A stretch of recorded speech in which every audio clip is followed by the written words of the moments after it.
Praise the lord. प्रभु यीशु मसीह में आपका स्वागत है।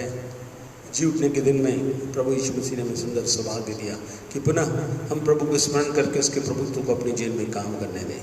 आइए प्रभु से प्रार्थना करेंगे। जितने लोग भक्तगण अपने घरों में आज के इस बात में जुड़े हुए हैं, जबकि परमेश्वर हमारे लिए सब कुछ अच्छा करने जा रहा है, हम प्रभु से कहें प्रभु आपकी अलौकिक योजना का भाग भी हमारे जीवन में पूर्ण होने पाए। आइए हम प्रार्थना करें। हमारे जीते परमेश्वर प्रभु यीशु के समर्थी पवित्र नाम आपके चरणों से ही बातें विनती और प्रार्थना करते प्रभु करुणा दया के दाता परमेश्वर अपनी धार्मिकता की सौभाग्य में हमें पहुंचाने वाले और यीशु के नाम पर वो अलौकिक सहायता जो पवित्र आत्मा के मार्फत हमारे जीवनों के लिए उपलब्ध है, आपने दिया। हम आपका धन्यवाद करते हैं। हमें अनुग्रह दीजिए कि आपकी अद्भुत महिमा का भाग हमें से हर एक के जीवन में बहता रहे। हम घटते चले जाएं और आपका नाम ऊंचा किया सके। प्रभु आज के दिन प्रभु स्तुति प्रशंसा आराधना करते उसमें हम शामिल हो गए और आप अपनी शक्ति को अद्भुत से प्रदर्शित करिए प्रभु, और प्रकाशन के साथ हमारे बीच में चलिए फिरिए। पवित्र आत्मा में आपका स्वागत करते हैं।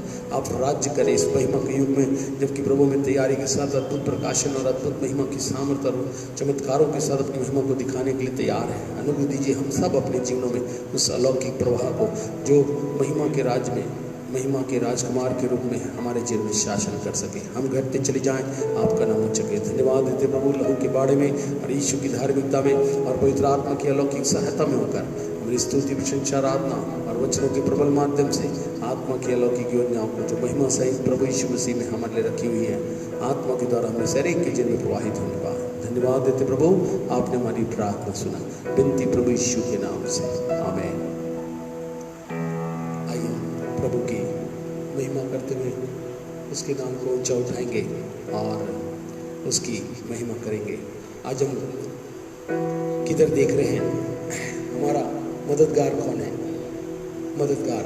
आइए हम प्रभु को देखते हैं। भजन 121 में पढ़ रहे थे, पर्वतों को देखूंगा मैं, कौन है मददगार मेरा। सचमुच में हमने प्रार्थना की और प्रभु ने उत्तर देकर हमारे लिए सब प्रकार के रास्ते को खोल दिया है। आइए मिलकर इस गीत को गाते हुए प्रभु की हम करें।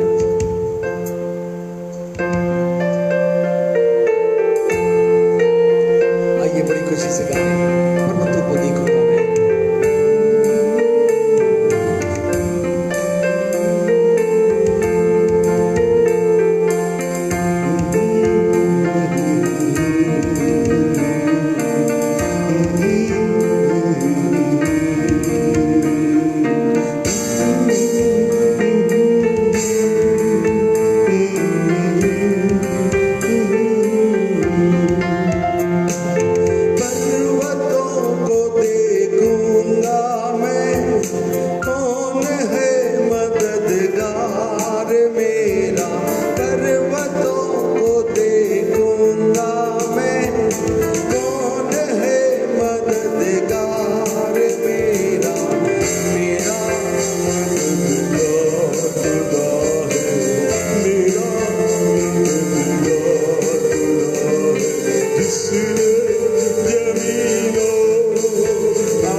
मददगार खुदा है, मेरा मददगार यीशु है।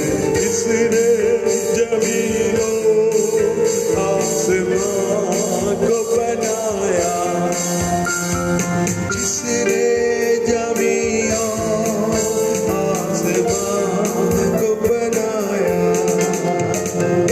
पर्वतों को देखूंगा मैं।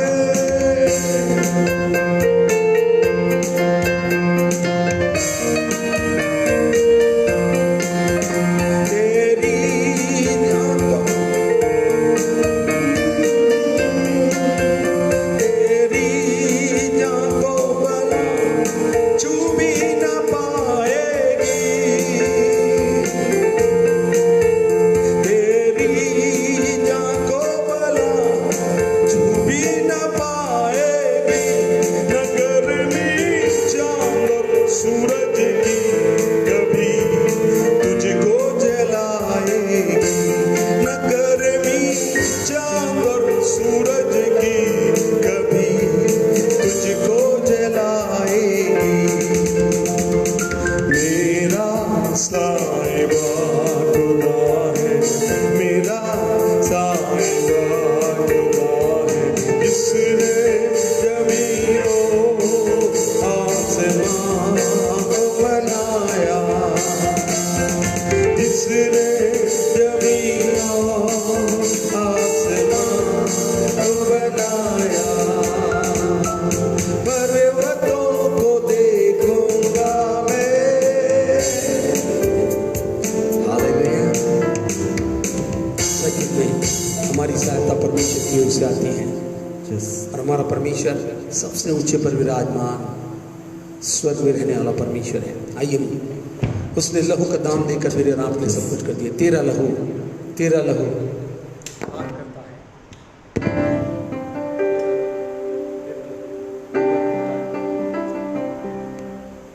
तेरा लहू पार करता है, तेरा लहू कुव्वत देता है। आइए तो मिलकर इसकी गाएं, उसके लहू के द्वारा अपने आप को साफ करें।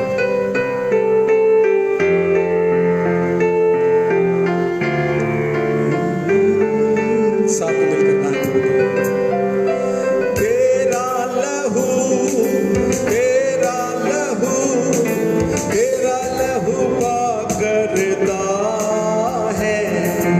तेरा लहू कुव्वत देता है, तेरा लहू कुव्वत देता है। तेरे लहू की तार से मिटते गुनाह खिलते हैं फूल, तेरे लहू की धार से मिटते गुनाह और खिलते हैं फूल। तेरा लहू धो करके साफ करता है, तेरा लहू कुव्वत देता है, तेरा लहू कुव्वत देता है। तेरा लहू तेरा लहू पाक करता है, तेरा लहू कुव्वत देता है, तेरा लहू कुव्वत देता है। तेरा लहू ढाल और किला, सबकी पनाह और बस आसरा। तेरा लहू ढाल और किला, सबकी पनाह और बस आसरा। तेरा लहू दिल में सुकून भरता है, तेरा लहू कुव्वत देता है, तेरा लहू कुव्वत देता है। तेरे लहू में जो छिपे किसी भी बला से कभी ना डरे, तेरे लहू में जो छिपे किसी भी बला से कभी ना हारे। तेरा लहू हिम्मत का काम करता है, तेरा लहू कुव्वत देता है, तेरा लहू देता, तेरे लहू के झरनों से चकमक तो क्या मीठे नासूर भी, तेरे लहू के झरनों से चकमक तो क्या मीठे नासूर भी, तेरा लहू मरहम का काम करता है, तेरा लहू देता है,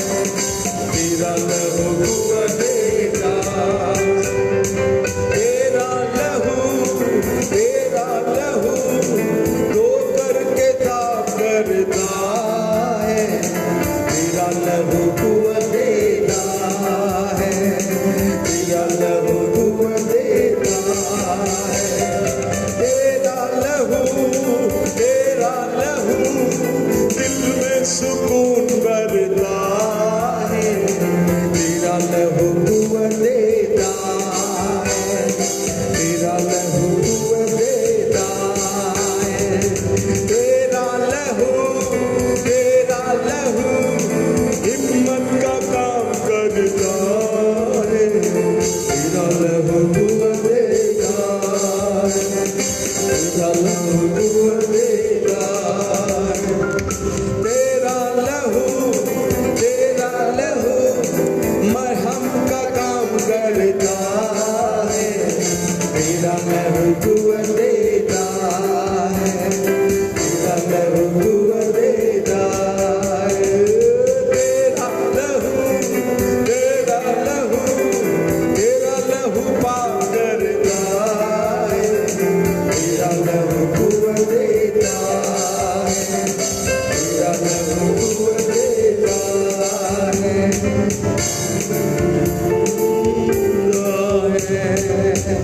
हालेलुया। प्रभु का लवा को कुव्वत और साथ सामर्थ देता है, अर्थात पवित्र आत्मा उसने में दी है।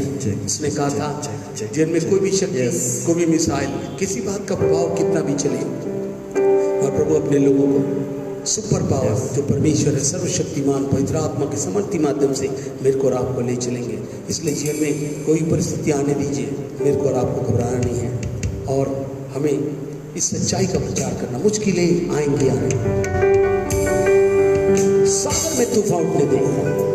आपको लगता है ये सब लॉकडाउन बंद होकर प्रभु हमारे लिए खोलने जा रहा है, मगर उससे बढ़कर बात कि प्रभु कहता है इसमें मुश्किलें, समस्याएं, मिसाइल, सब प्रकार की लड़ाइयाँ बड़ी तेजी से देश देश के विरुद्ध में प्रभु ने जैसे अंतिम दिनों में कहा वो प्रक्रिया चल रही है। ऐसे में जब आप प्रभु की स्तुति और तारीफ कर रहे हैं तो प्रभु से क्या कहने के लिए तैयार है? आइए प्रभु के सामने कहें, प्रभु उसके एवज मेरे और आपके लिए जिन जिन बातों की अत्यंत आवश्यकता हो सब कुछ मुहैया कराएगा। वो या वह हीरे बनकर मेरे लिए उपाय करने के लिए तैयार है। मुश्किलें आएंगी, आने दो, सागर में तूफान उठने दो। आइए मिलकर गाएं और प्रभु की महिमा करें।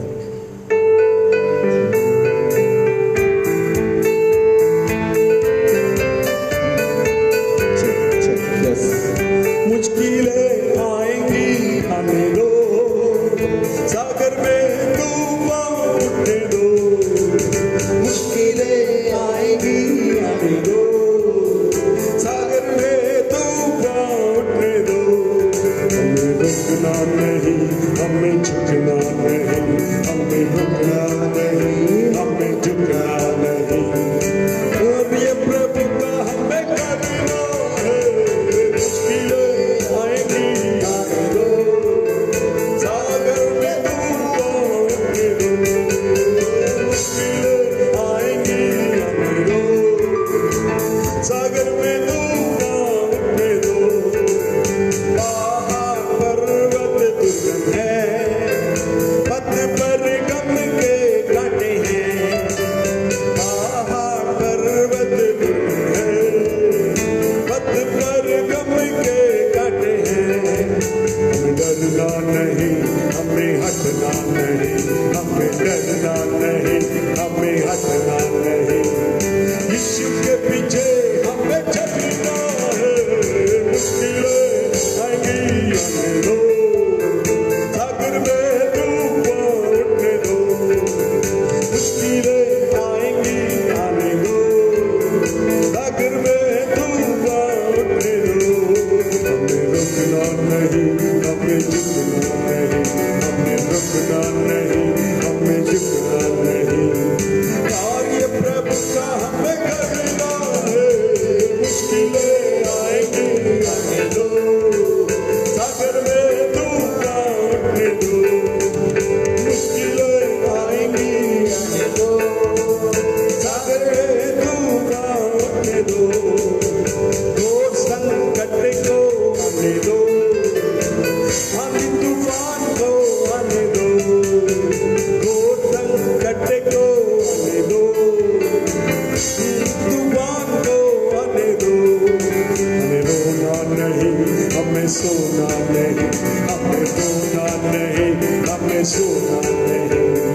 यीशु का प्रचार हमें करना है, मुश्किलें आएंगी आने दो, आखिर में तूफान उठने दो, मुश्किलें आएंगी आने दो, आखिर में तूफान उठने दो। अंधेरा छाया है जाने दो, काली घटाएं आने दो, अंधेरा छाया है जाने दो, काली घटाएं आने दो।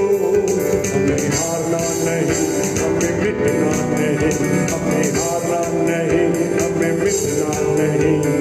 बाइबल का प्रचार हमें करना है, मुश्किलें आएंगी आने दो, सागर में तूफान उठने दो, मुश्किलें आएंगी आने दो, सागर में तूफान उठने दो।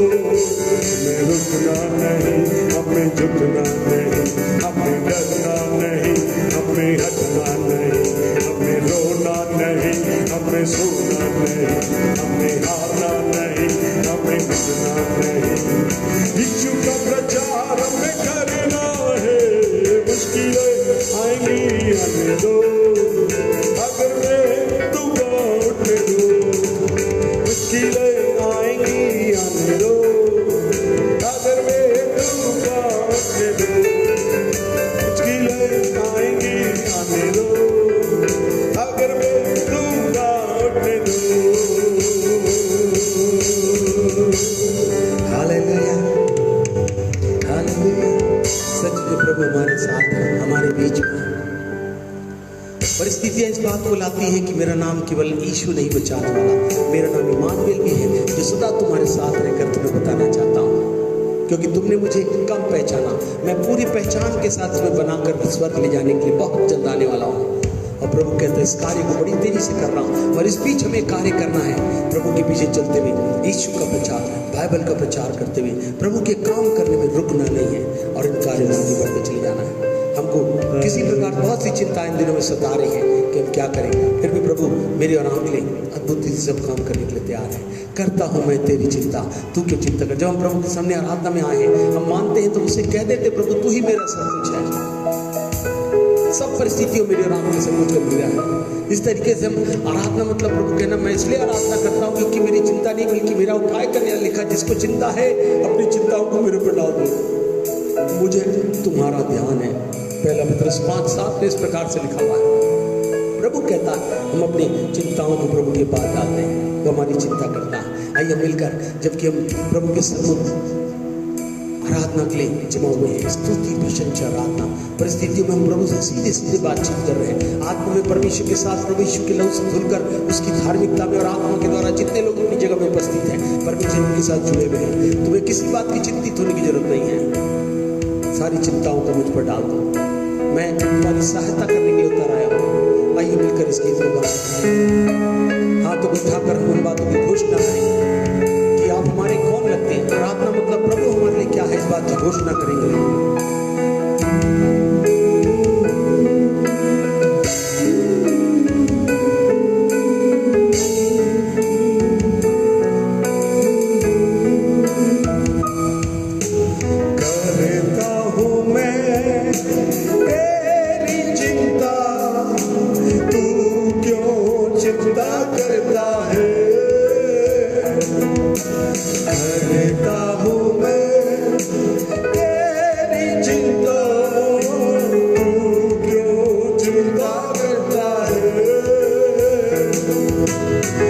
आंसुओं की वादियों में हाथ ना छोड़ेंगे यीशु। घाटियों में आंसुओं की घाटियों में साथ ना छोड़ेंगे यीशु। अब्राहम का मैं परमेश्वर हूँ, कार्य क्यों ना करूँ।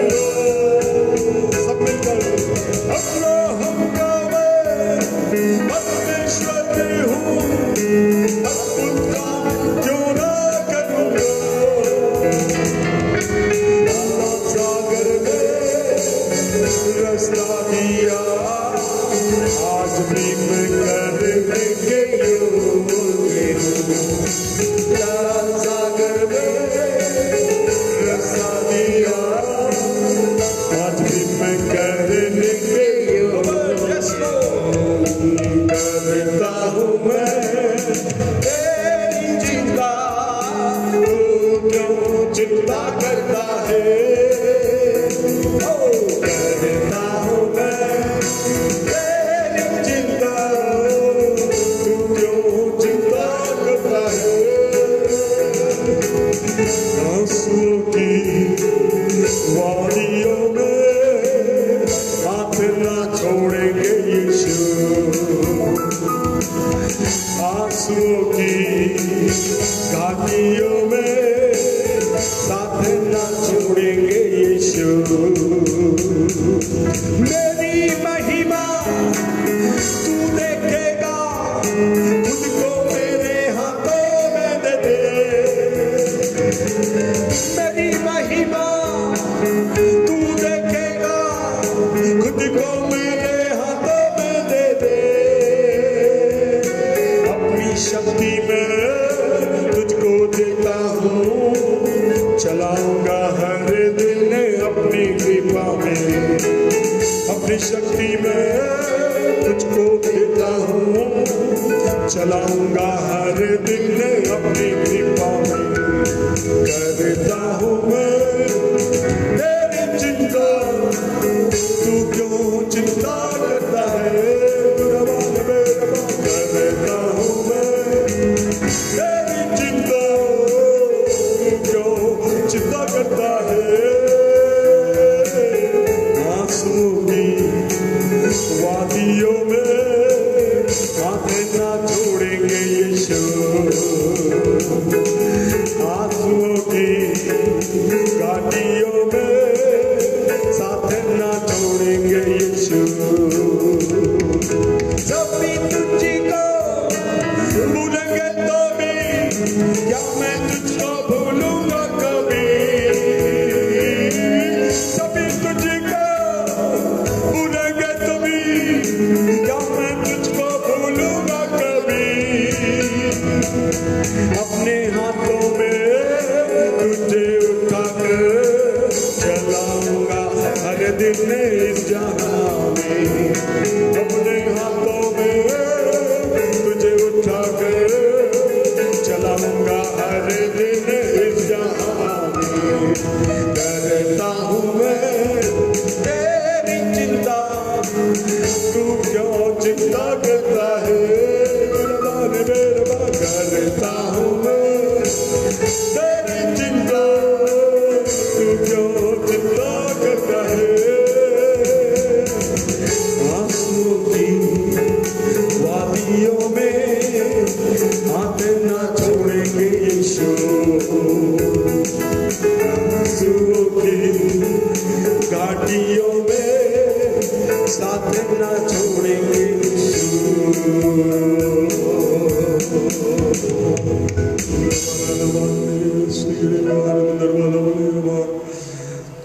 मेरी महिमा तू देखेगा, खुद को मेरे हाथों में दे दे। मेरी महिमा हम सब देखेंगे, खुद को यीशु के हाथों में दे दे। अपनी शक्ति में तुमको देता हूँ, चलाऊंगा हर दिन अपनी कृपा में, अपनी शक्ति में भक्तों को देता हूँ, चलाऊंगा हर दिन अपनी कृपा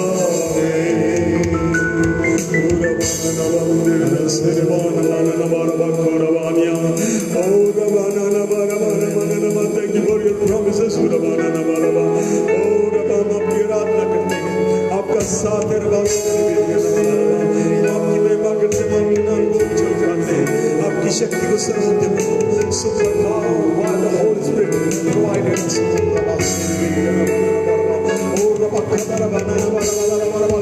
प्रभु हमारे बीच में उपस्थित है, वो अपनी महिमा की अद्भुत बातों को हमारे जीवन में प्रवाहित कर रहे हैं। जैसे अपने समर्पण के साथ प्रभु की आराधना में प्रभु अद्भुत बातों को हमारे जीवन में बाहर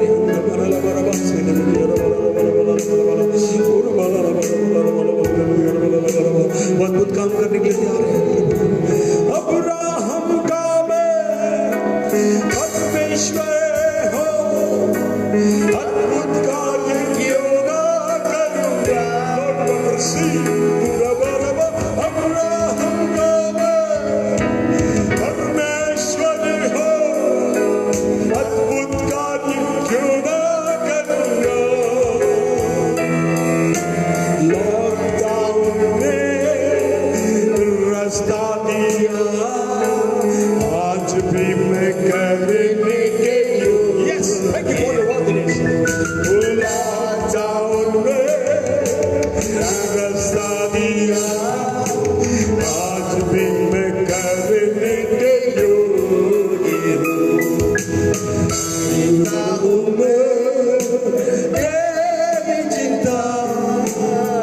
तू क्यों चिंता करता है।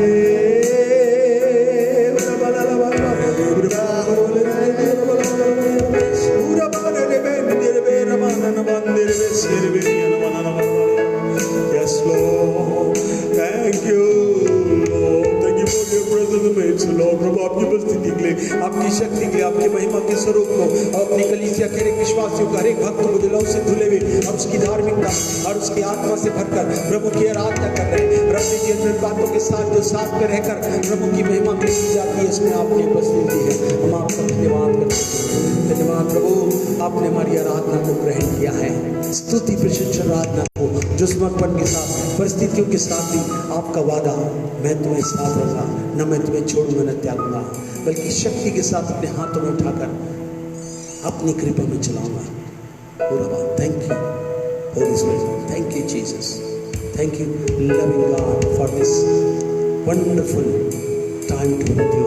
अद्भुत अलौकिक समय के जो आपके साथ गुजारे, धन्यवाद प्रभु, यीशु के नाम से आमीन, आमीन, आमीन, आमीन। आइए इस प्रभु के वचनों में जाने के पहले ही हम प्रभु की सन्मुख खाली हाथ ना आए। वचन कहता है जब भी हम प्रभु के सन्मुख आते हैं तो अपनी बेटों को लेकर आएँ। आप अपने घर की जगह में हो, वहाँ पर भी एक ऐसे वेसल में उसे रख लें और फिर उसे प्रभु के लिए जरूर से चढ़ाएं, जिससे कि हम समय पर इन बातों के द्वारा प्रभु से अलौकिक सहायता प्राप्त करें।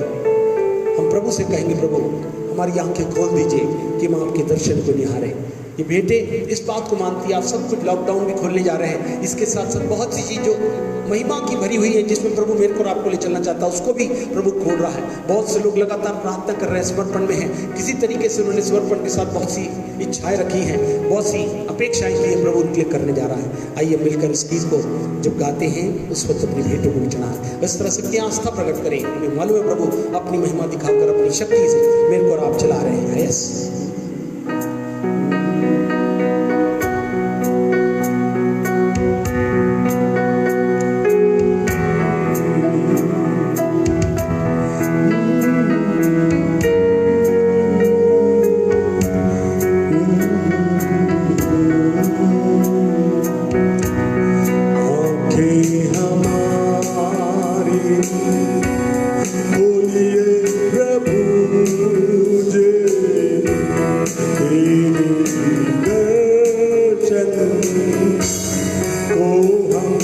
निहारे, आंखें हमारी खोलिए प्रभु जी, तेरे दर्शन को हम निहारे, आंखें हमारी।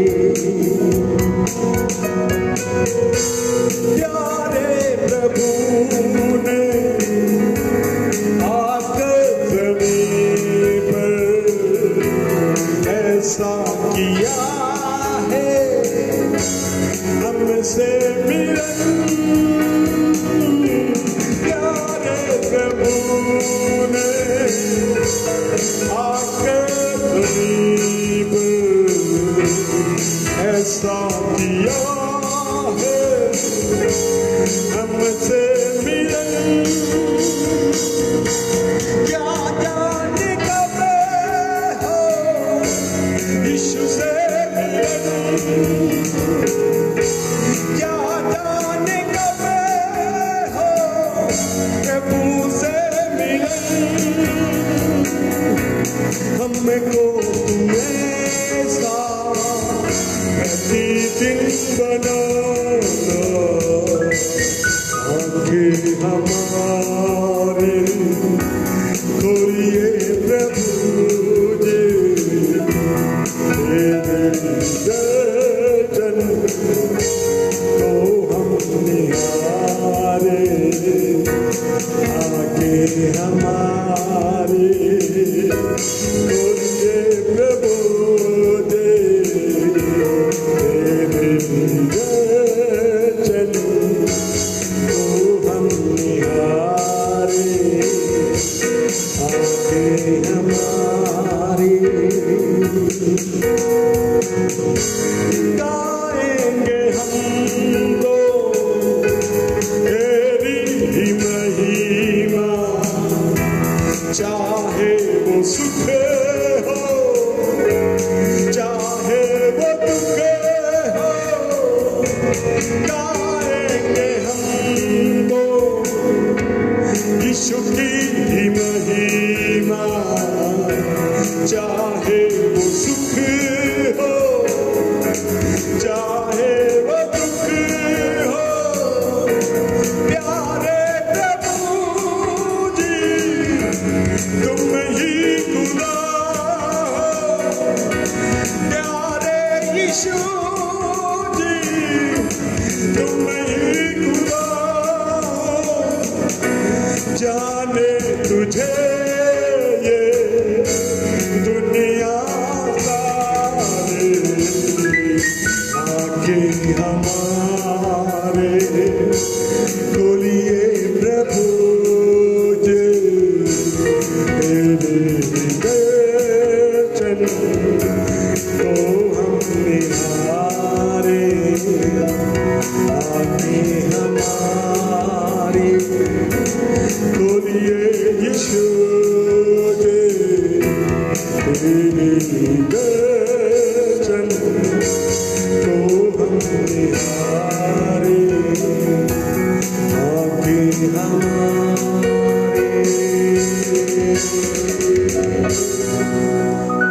आइए अपनी आंखें बंद कर लें, प्रार्थना करें। हमारे जीवित परमेश्वर प्रभु यीशु के समर्थी पवित्र नाम में आपके चरणों को सही पाते हैं, आपका हृदय से धन्यवाद करते हैं। हमने स्तुति रूपी, धन्यवाद रूपी, प्रशंसा रूपी, आराधना रूपी भेंटों के साथ अपने स्तुति विधान को, आराधना को प्रभु अपनी आत्मा में होकर आपके सम्मुख समर्पित किया है, आपकी पवित्र आत्मा की अलौकिक सहायता से। साथ ही साथ प्रभु अपनी भेंटों को लाकर हमने आस्था जाहिर की है।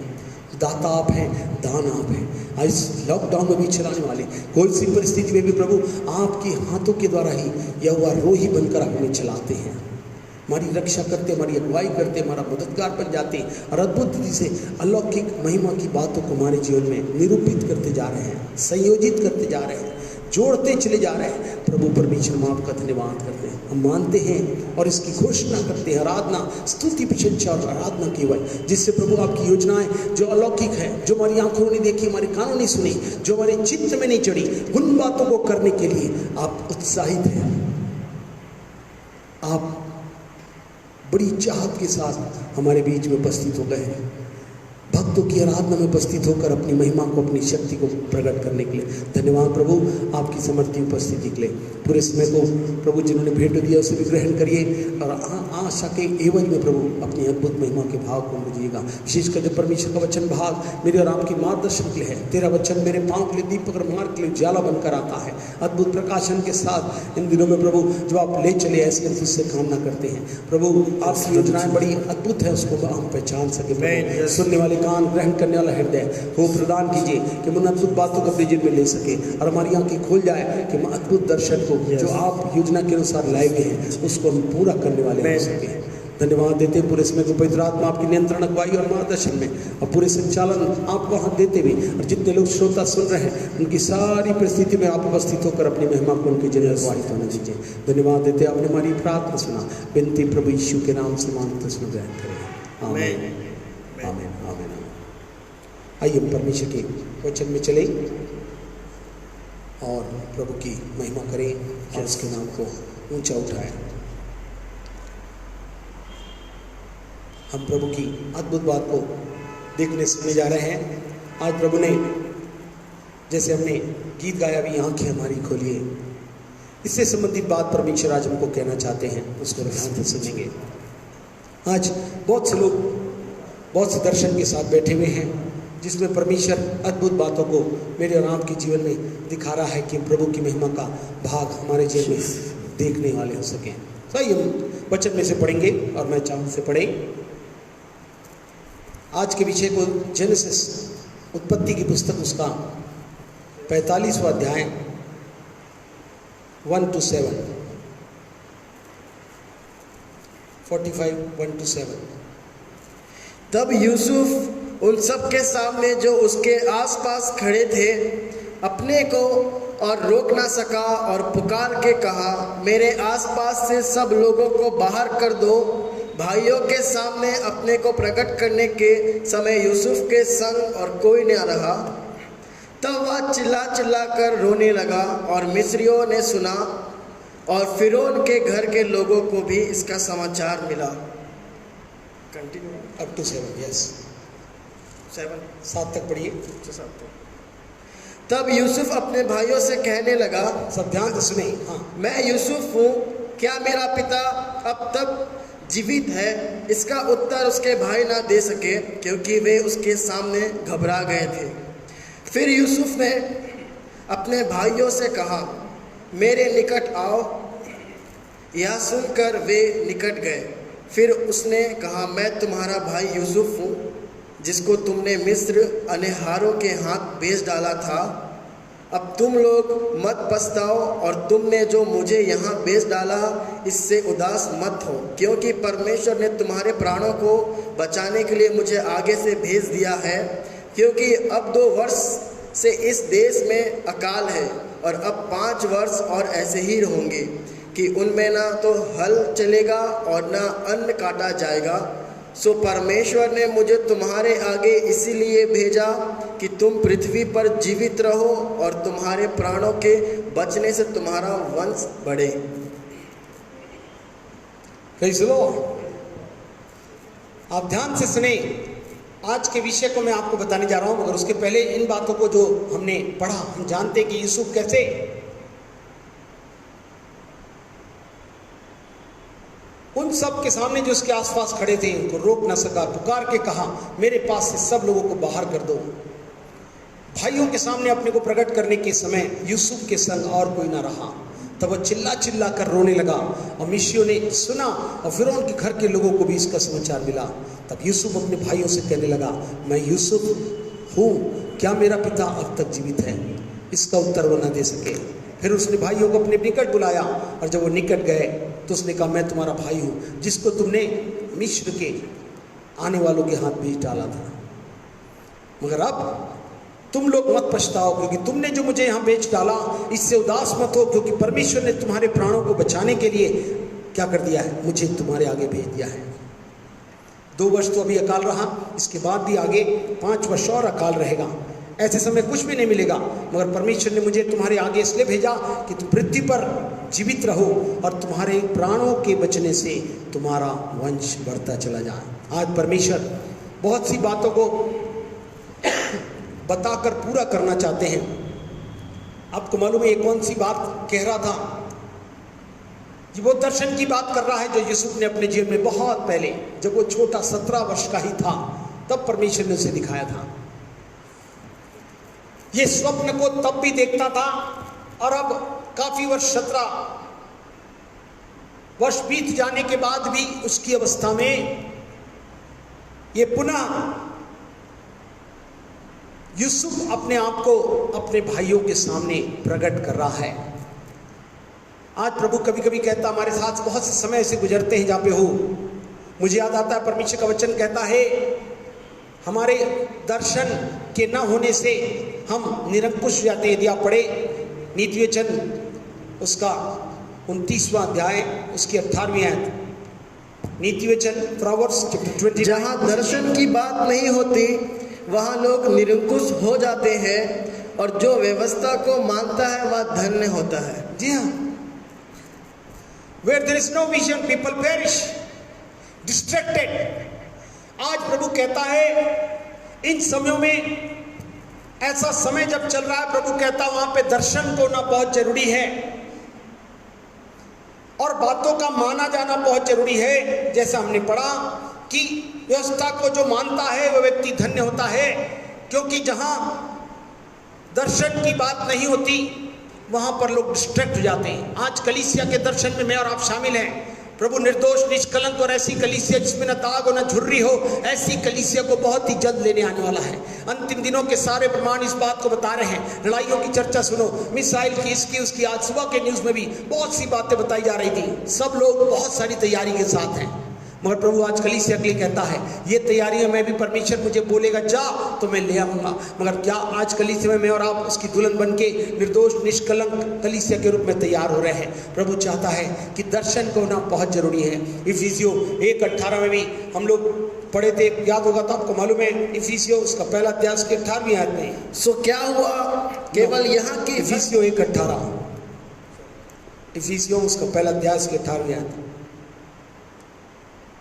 और तुम्हारे मन की आंखें ज्योतिर्मय हो कि तुम जान लो कि उसके बुलाने से कैसी आशा होती है और पवित्र लोगों में उसकी मिरास की महिमा का धन कैसा है। जी हाँ, उसकी बुलाहट की आशा कैसी है। मेरे को और आपको कलीसिया बुला कर रखा, संसार में थे, शैतान के हाथ बिके हुए थे, प्रभु ने छुड़ाकर मेरे को और आपको लाया। काय के लिए? कि उसके बुलाने से कौन सी आशा आपकी कलीसिया को बनाने में, बनकर प्रभु की महिमा करने में मेरे और आपके लिए रखी हुई है, उसको समझना बहुत जरूरी है। और पवित्र लोगों में उसकी मिरास का धन कैसा है। पवित्र लोगों अर्थात कलीसिया में जो लहू से धुले हुए, जो उसकी धार्मिकता पहने हुए, वे उसी की आत्मा के द्वारा चलाए जा रहे हैं और बनाए जा रहे हैं। और जो उनके साथ है, प्रभु कहता है उनके लिए कौन सा धन परमेश्वर ने छिपा के रखा है, जो परमेश्वर मेरे और आपको दिखाना चाहता है। हालेलुया। प्रभु कहता है इसके लिए तुम्हारे मन की आंखें ज्योतिर्मय हो जाए। आज कितने लोग इन आंखों के विषय में, अपने जीवन के स्वप्न के विषय में देखने का प्रयास कर रहे हैं। आप यूं ही बुलाकर नहीं पहुंचा लिए गए। लिखा प्रभु ने हम पर दया की, हमारी आंखें खोली कि हम प्रभु यीशु को पहचाने, साथ साथ हमें दर्शन भी दिया। दर्शन मतलब अभिप्राय दिया, योजना। लिखा प्रभु ने जो योजनाएं मेरे और आपके लिए बनाई हैं वो कुशलता की हैं, वो भलाइयों की है, वो चमत्कारों की है, वो महिमा से भरी हुई हैं। फिर भी मैं और आप कैसे अपनी उस कलीसिया में जिसमें आप लहू का दाम देकर कलीसिया रूपी परिवार में जोड़े गए, उसके प्रति आपका दर्शन कहाँ है, इस पर आपका मैं विचार करना चाहूँगा। कहने का मतलब दर्शन में जो आपको दिखाया गया था और जिस दर्शन के साथ आप कलीसिया में शामिल होकर यीशु को प्रभु और उद्धारकर्ता माने थे और कलीसिया को दुल्हन के रूप में साथ हो गए थे। प्रभु जब तक आप ना आए तब तक हम साथ रहेंगे। कोई दुख और सुख पर, कोई विपत्ति, कोई लॉकडाउन हमें प्रभु आपसे अलग न कर सकेगा। क्या इन बातों का साहस मेरे और आपके पास आज बोलने को है? आज इस विषय को लेकर बताना चाहूंगा। जो स्वप्न होता है, जो दर्शन के साथ आदमी अंत तक जीवित रहता है, परमेश्वर उसे सामर्थ और महिमा के साथ अपनी अद्भुत महिमा को दिखाने के लिए तैयार हो जाते हैं। कैसे? यूसुफ के लिए, है ना, इसको हम देखेंगे। मगर हम देखने का प्रयास करें कि प्रभु कहता है मैं आंख की आंखों के ज्योतिर्मय कर दिए कि बुलाहट की आशा को और पवित्र लोगों के साथ मिरास या उनके साथ जो धन, महिमा का धन प्रभु मेरे को और आपको देना चाहता है, उसको मैं और आप प्राप्त कर सके और प्रभु का नाम ऊंचा कर सके। प्रभु धन्यवाद देता है और प्रभु की महिमा का भाग मेरे और आपके लिए छिपा हुआ है कि हम इन अद्भुत सत्य को पहचान सके जहाँ परमेश्वर ने मेरे और आपके लिए रखा हुआ है। आज हम इन बातों को समझने का प्रयास करेंगे जहाँ प्रभु अद्भुत महिमा को दिखाना चाहता है। हम यहाँ पर वचन कहता है भजन 119 की 18वीं आयत में, मेरी आंखें खोल दे कि मैं तेरी अद्भुत बातों को क्या कर सकूं, समझ सकूं। भजन 119 के 18वीं आयत में लिखा है, मेरी आंखें खोल दे कि व्यवस्था की अद्भुत बातें देख सकूं। आज बहुत सी बातें परमेश्वर ने रखी है, उसको देखने के लिए प्रभु ने मेरे और आपके लिए अद्भुत बातों का भाग मेरे और आपके लिए रखा है कि मैं और आप प्रभु की महिमा का कांड बन सके। हालेलुया। वो प्रभु चाहता है कि हमारी आंखें खोल दी जाएं कि हम समझ सके। प्रभु कहता है मेरे और आपके लिए बड़ी योजनाओं का भाग परमेश्वर ने रखा है। क्या मैं और आप अपने दर्शन के प्रति कृतार्थ हैं? मैं और आप उसके प्रति हैं कि देखिए यूसुफ ने दर्शन देखा 17 साल में, मगर उसके साथ कितनी घटनाएं हुई आप देखेंगे।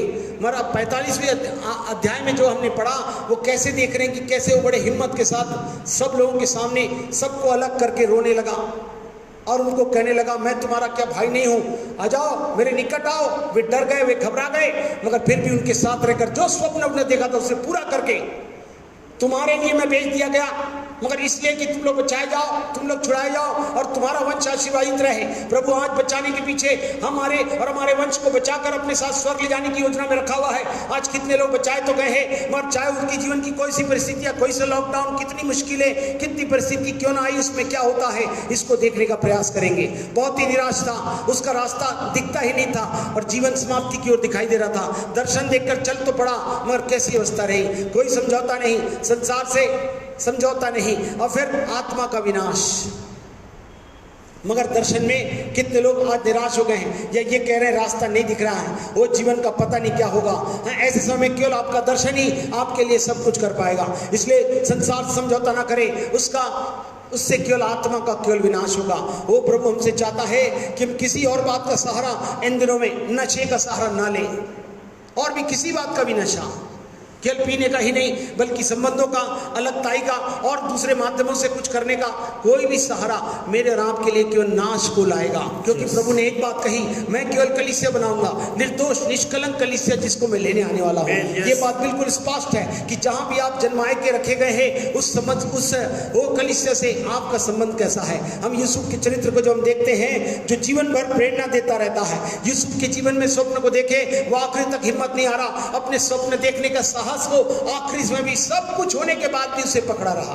आज मेरे और आपके जीवन में थोड़ा लॉकडाउन, थोड़ी मुसीबत के बाद हम भूल जाते हैं सब बातों को, पता नहीं कौन कौन से रास्ते देख लेते हैं, अलग हो जाते हैं, पीछे की ओर मुड़ जाते हैं और नजरें उनकी भटक जाती है। मगर प्रभु कहता है देखिए इसके स्वप्न टूट रहे थे आशाओं के महल के बिखरने के बाद, क्योंकि इसने दर्शन क्या देखा था। हाँ, चारों फूले हैं जो मेरे सामने हैं, आजू बाजू बैठी है, मैं बीच में हूँ, वे सामने झुककर क्या कर रहे हैं, प्रणाम कर रहे हैं। 40वें अध्याय को बाद में आप घर पे पढ़िएगा और वहाँ इसे ध्यान करिएगा कि कैसे यूसुफ ने स्वप्न देखा था।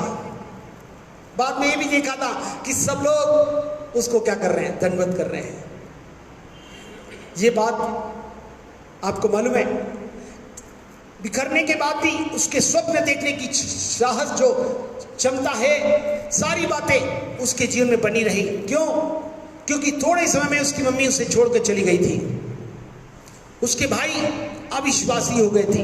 हेलो, कभी कभी हम जब सच्चाई के साथ चलते हैं, हमारे जीवन में स्वप्न जो प्रभु ने बोला था वो बातें पूरी नहीं हो पाती, तो हमारे चरित्र को प्रभु कहता है जो अपना चरित्र उत्तम रखेगा उसी को मैं अपना किया हुआ उद्धार दिखाऊंगा।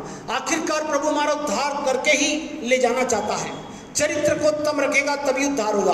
अर्थात जो दर्शन दिया, जो स्वप्न दिया, चाहे उसके कोई भी मोल चुकानी पड़े, एक्चुअली हमारा मोल प्रभु यीशु ने लहू के द्वारा क्रूस पर चुका दिया है।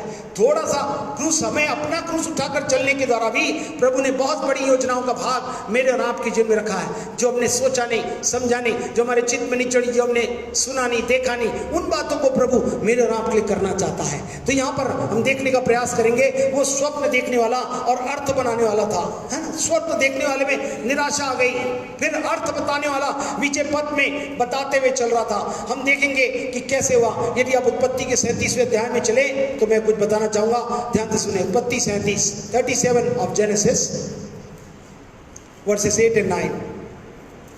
तब उसके भाइयों ने उससे कहा, क्या सचमुच तू हमारे ऊपर राज्य करेगा? वह सचमुच तू हम पर प्रभुता करेगा? सो वे उसके स्वप्नों और उसकी बातों के कारण उससे और भी अधिक बैर करने लगे। अब बताइए, जब प्रभु ने इसे स्वप्न दिखाना शुरू किया, जब लोगों की आंख खुल जाती है आत्मिक रूप से, जब प्रभु में आकर वे कुछ कुछ बात समझने लगते हैं, प्रभु उनको समझाने लगता है, दिखाने लगता है, बताने लगता है, तब क्या हो गया? इन बातों के वजह भाइयों ने उससे क्या कहा, क्या तू सचमुच में हमारे ऊपर राज्य करेगा?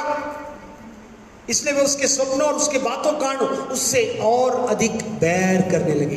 आज भी जीवन में बैर कहाँ से आता, किससे आता, समझ में नहीं आता। जैसे ही आप सही दर्शन में चलते हैं, आपके अपने आपसे बैर करने लगते हैं। इसके भाई लोग उससे बैर करने लगे, जबकि ये तो दर्शन था, उसने नहीं बोला था, उसने कहा मेरे को ये दर्शन मिला। हम देखते हैं किस प्रकार से भाई उससे जलन रखने लगे, विरोध करने लगे, बैर करने लगे। कुछ कुछ योजनाएं ऐसी होती है जहां पे हमारे अपने लोग भी ऐसा करने लगे। यीशु के भी भाई बहन उसके साथ नहीं थे, याद है आपको? यीशु मसीह ने उनको कहा था, ये तो विश्वास नहीं करते, फिर भी वो प्रभु के काम को उस दर्शन के साथ जो परमेश्वर ने प्रभु यीशु मसीह भेजा था। तो मेरे और आपके साथ ऐसा होता है तो हमको बातें 2 और 3 और 4 क्यों लगती है? मानवीय दर्शन के आधार पर हम आध्यात्मिक जीवन का निर्वाह नहीं कर सकते हैं। इसलिए मैं और आप इन बातों को समझने का प्रयास करें। भाई जल रखने की कोशिश किए, इतना नहीं, उन्होंने मार डालने की योजना बनाई, षड्यंत्र रचा, और फिर बाद में जब वो काम कर रहे थे उनके डैडी ने कहा जाओ देख के आओ, डब्बा ले जाओ। और जैसे ही वो टिफिन डब्बा ले गए, उसको दिया, उन्होंने उठा के उसे क्या किया? गड्ढे में डाल दिया। और इतना ही नहीं किया, जब वो 17 साल का था, जब वो डब्बा लेके टिफिन लेके भाई का ख्याल रखने पहुंचा, तो उन्होंने उठा के उसे गड्ढे में डाल दिया। और देखा डालने के बाद कि वहां से इजरायली इस्माइलियों की सेना वहां से जा रही है, तो उनके हाथ उनको क्या किया? बेच दिया। और क्या करने लगे? मिस्र के बाजार में केवल इस्माइलियों के हाथ ही नहीं बेचा, गड्ढे में डालकर। आज भी हमारे अपने भाई जो परमेश्वर के दर्शन में नहीं होते, वे यही करते हैं। फिर आप भाई बहन कौन है ये मत पूछिए, ये देखिए प्रभु से रिश्तेदार कौन है, जिनके पास दर्शन है, जो कलीसिया के साथ है, वही आपके भाई बहन हैं। उन्हीं मित्रों से आपको प्रभु सेवा करने का, उन्हीं पड़ोसियों से अपने समान प्रेम करने का, यही आपके भाई बहन हैं जो आत्मिक रूप से आज आपके साथ चलते हैं। बाकी के संबंध को जैसे ये चलने लगा तो उन्होंने उठा के क्या किया? बेचारा टिफिन लेके हॉस्पिटैलिटी कर रहा। आज भी लोग भाईचारे की वृत्ति दिखा रहे हैं, पौनाई कर रहे हैं, और उसके वजह से क्या मिला? इसका तो दर्शन तक करके बच गया, और जिसका दर्शन नहीं होगा और कोई भाईचारी निभाता रहे, पौनाई करता रहे, तो उसके साथ भी वही होगा, क्योंकि उनको भोजन से मतलब था, भोजन ले लिए और इसका दर्शन को डुबाने के लिए क्या किए? उसको बेच डाले। कितना ही नहीं, वह इस्माइलियों ने से खरीद कर ले तो गया, मगर उसको मिस्र के बाजार में गुलाम बनाकर बेच दिया। बताइए, प्रभु के लोग भी जब आज़ादी के साथ, सच्चाई के साथ चलते हैं और कहना चाहते हैं, उन्हें गुलाम बनाकर बेच दिया जाता है, उन्हें किसी के सब्जेक्शन में डाल दिया जाता है। और उसके बाद भी वहाँ पे जब बिक्री हो रही है, समझे वहाँ पे बिक्री कर रहा था, जैसे जानवरों की बिक्री होती है, उसकी बोली लगाई जाती है, फिर उसका अपमान किया जाता है। सब प्रकार की आत्मग्लानि उसे महसूस हो रही है, मैं कैसे बिक रहा हूँ, कितने शर्म का अनुभव कर रहा था। जबकि प्रभु का दर्शन तक के सब झुक के प्रणाम करेंगे और उनकी सेवा के लिए अंततः प्रभु उनको और उनके परिवार को बचाकर आशीष देगा। मगर ये बात उसके समझ में नहीं आई थी, प्रभु ऐसा कब करेगा? जब आप किसी परिस्थिति में से होकर जाते हैं, मुश्किलें आएंगी, आने दो, सागर में तूफान, हमें रुकना नहीं, कार्य प्रभु का करना। आखिरकार ये सच्चाई में कौन सी बातों के साथ चलता रहा, जिससे अपमान हो रहा, इसकी बोली लगाई जा रही है, इसको शर्म का अनुभव हो रहा है, तो भी इसने कोई भी जवाब नहीं दिया। इसकी स्वप्न, इच्छाएं और दर्शन सब टूट गए। समझिए, आपको मालूम है भाई साहब ने गीत गाया था, यादें जब सताए तो यीशु को याद करना। जब भी हमको कोई बात रुलाए तो पवित्र आत्मा की आवाज को सुनने का प्रयास करें, तब परमेश्वर आपको सीधा मार्ग देगा। जो परमेश्वर आज कलीसिया से लिखा, कलीसिया को चलाने वाला पवित्र आत्मा है। प्रभु यीशु स्वर्ग में है, परमेश्वर के दाहिने हाथ में विराजमान है, दोनों स्वर्ग में, और पवित्र आत्मा हमारे बीच में। वो हमारी अगुवाई कर रहा है कि हम इस तरीके से अपने जीवन में चल पड़े। पोती के घर, फिर वो इच्छाएं टूट गई और आखिरकार उन्होंने बेचकर कहाँ बेचा? पोतीपर के घराने में बेच दिया। वहां पर हम जानते हैं कि वहां चला गया, वहां भी सेवा करने लगा, वहां सेवा करने लगा और एक विश्वासियों के दास के रूप में उस सारे वहां के विशेष स्थान को प्राप्त किया। सब कुछ उस पोतीफर के स्वामी ने उसके हाथ में सब कुछ छोड़ दिया। इतना होने के बाद भी वो जब चलता रहा तो उसको अनैतिक संबंधों में क्या कर दिया गया, फंसा दिया गया। बहुत प्रयास किया गया, ये सब बातों में अच्छा है, ये आया था किसके रूप में, हाँ, इसे बेचकर खरीद के लाए गए थे सेवक के रूप में, मगर यहाँ अधिकारी बन गया है। तो लोगों ने साथ साथ उसकी पत्नी ने क्या किया, अनैतिक संबंध का झूठा आरोप लगाकर उसे क्या कर दिया, हाँ, छोड़ दिया। और क्या कर दिया, उसने उसके पास सब अंगरखा छोड़कर क्या हो गया, यूसुफ चला गया। देखिए यहाँ पर एक बात लिखी है, मैं चाहता हूं उसे पढ़े, 39:9। जब अपने जीवन में कुछ ही बात होती रहे, आपके साथ कोई सा भी अपराध या कोई सा भी आप पर लांछन लगाया जा रहा है, आरोप लगाया जाए, तो क्या लिखा पड़े, 39:9, उत्पत्ति 39:9। इस घर में मुझसे बड़ा कोई नहीं और उसने तुझे छोड़ जो उसकी पत्नी है मुझसे कुछ नहीं रख छोड़ा, सो भला मैं ऐसी बड़ी दुष्टता करके परमेश्वर का अपराधी क्यों कर बनूं। हाँ जी, क्या बोला इसने, ऐसी बड़ी दुष्टता करके मैं अपराधी क्यों बनूं, सबके ऊपर अधिकार है मेरे को, केवल तुझको छोड़ के, क्योंकि तू उसकी पत्नी है। उसके बाद भी वो अनैतिक संबंध में उसको फंसाने का प्रयास करती है, तो वो कपड़े छोड़कर चला जाता है। उसके बावजूद क्या करता है, हाँ, स्वामी उसे क्या करता है, ध्यान से सुनिए। जब आप प्रभु के साथ चलते हैं, परमेश्वर के विरुद्ध अपराध करने से बचे। किसी ने आपके साथ अपराध किया, किसी ने गलत किया, उसके लिए आप भी गलत मत करिए। आज बहुत से लोग कहते हैं मेरे साथ गलत हुआ था इसलिए मैंने ऐसा कर दिया, जैसा उसने किया इसलिए मैं भी कर लिया। ऐसा काम करके आप मसीह जीवन में नहीं चल सकते। जो दर्शन है, दर्शन के अनुसार यदि खोजी है, उसके अनुसार चलेंगे तो कैसे होगा, इसको हम देखेंगे। इसने कहा मैं तेरे विरुद्ध पाप करके परमेश्वर का अपराधी नहीं ठहरना चाहता हूँ। एक ही ने बचाया, वही मेरे को आपको तैयार करके ले जाएगा। ऐसा कोई काम ना करें जो परमेश्वर को निभाता है या उसे अच्छा नहीं लगता है, वाला काम ना करें। तो इसने कहा नहीं, मैं अपराधी नहीं बनना चाहता। और क्या किया, यूसुफ के हृदय में उसके स्वामी के प्रति, स्वामी परमेश्वर के प्रति भय था, वो परमेश्वर से डरता था, इसलिए उसने ऐसा बोला। सब पर तो अधिकार था, एक ही पर अधिकार नहीं था, तो भी उसने कहा नहीं, मैं परमेश्वर के विरुद्ध कोई भी अपराध नहीं करना चाहता। जवान लड़का था, उसके बावजूद भी उससे कोई भी अपराध नहीं हुए। कहने का मतलब है परमेश्वर उससे बचाया। झूठा दोष लगाया गया बाद में उसे, और क्या कर दिया गया, बंदी गृह जेल में डलवा दिया गया।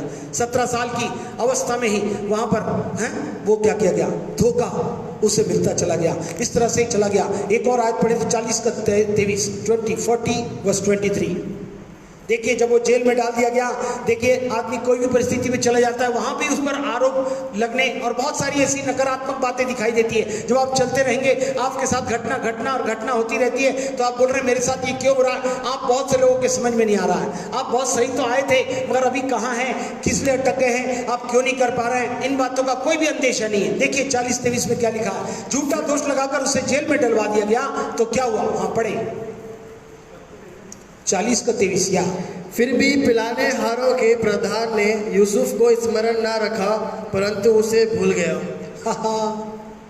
देख लीजिए, ये अधिकारी जो पिलाने हारा था, हाँ, क्या किया, पिलाने हारों का प्रधान था, हैं? उसने बोला था मैं तेरे को सब बताऊंगा, वो सब बातें बता दिया करता था। बंदीगृह में जितने उत्पात होते थे, गड़बड़ियां होती थी, सब कुछ होने वाला था, उसको बताकर वो स्वप्न बताने वाला था, अर्थ को बताने वाला था, वो बता दिया करता था ऐसा होने वाला है। उसने बोला था जब राजा के पास जाएगा ना तो क्या करना, मेरे को स्मरण रखना। मगर वो भूल गया कि नहीं भूल गया, लिखा है यूसुफ को स्मरण ने रखा परंतु उसे भूल गया। यूसुफ सपनों का फल बताकर उसे बोला था मेरे को याद रखना। आज भी लोग अच्छा काम कर जाते हैं तो भी लोग उन्हें स्मरण नहीं रखते। बोलने का मतलब है, हो सकता है लोगों के साथ आपके साथ हो जाए, आपने अच्छा किया मगर सामने वाला नहीं दे सका, मगर इससे आप परमेश्वर से दुश्मनी क्यों करेंगे, परमेश्वर के विरुद्ध अपराधी क्यों ठहरेंगे। परमेश्वर के साथ संबंधों में, कलीसिया के साथ संबंधों में, एक साथ सेवा करने में बहुत सी बातें आपको दूर करती है। परमेश्वर इसका दोषी नहीं, अगर कोई मनुष्य दोषी है तो प्रभु से देखेंगे। ये पिलाने आ रहे हैं कि सब कुछ बताया गया, ख्याल रखना, हम एक्सपर्ट रखूंगा बोला, मगर फिर भी क्या हो गया, भूल गया। आज भी बहुत से लोग अपनी जिम्मेदारी को, अपने कर्तव्यों को, अपनी रिस्पॉन्सिबिलिटी को, अपने काम को भूल जाते हैं। अपने घरों को घर समझते हैं और परमेश्वर का घर और दूसरा शैतान का घर है। जब परमेश्वर के घर में ईमानदार नहीं तो कौन सा घर आपका सुरक्षित रहेगा? इसलिए प्रभु ने कहा था घर को यदि मैं बनाऊंगा वही घर सुरक्षित होगा, फलवंत होगा, बलवंत होगा और बढ़ता चला जाएगा। प्रॉस्पेरिटी, संपन्नता उन्हीं की होगी, वे प्रभु के घर से शुरू होकर आपके घरों में, आपके संबंधों में चलेगी। इसके साथ इतना बुरा होने के बावजूद भी वो कहां पे बंदी में, उसके बाद पोतीफर के घर में मिस्री गुलाम गया था, वहां पे भी वो सब काम करता था, अधिकारी बना दिया गया। यहाँ पर भी जब वो जेल में था तो भी वहां पर अधिकारी सब बातों को देखकर सब बातों को करता था और स्वप्न भी बता दिया करता था। उसके बावजूद भी उसको स्मरण नहीं रखा गया। मेरे बोलने का मतलब, इसके बाद भी उसने अपने चरित्र को कैसे संभाला। आपके साथ तो इतनी बड़ी घटना नहीं हुई होगी जो यूसुफ को बड़ा दर्शन दिया, छोटा था, उसके भाइयों ने फिर बाद में बेच डाला।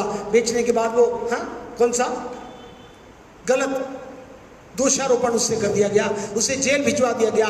जेल में भी उस सब अच्छा करता रहा, अधिकारी तो बन गया जरूर, मगर वहां पर भी उसको क्या बोला गया है ना, बांध के रखा गया। मगर यहां पर मैं कुछ बात आपको बताना चाहूंगा। साहस जुटाने का, स्वप्न देखने का जो चरित्र है इसने अपने जीवन में पाया था। एक चरित्र था उसका, जीवन में कोई कुछ भी कहते रहे, मैं अपने चरित्र को उत्तम रखूंगा। जो अपने चरित्र को उत्तम रखेगा उसी को मैं अपना दर्शन को पूरा करके अपनी महिमा दिखाऊंगा। अब्राहम का मैं परमेश्वर हूं, तेरे लिए अद्भुत काम क्यों नहीं करूंगा?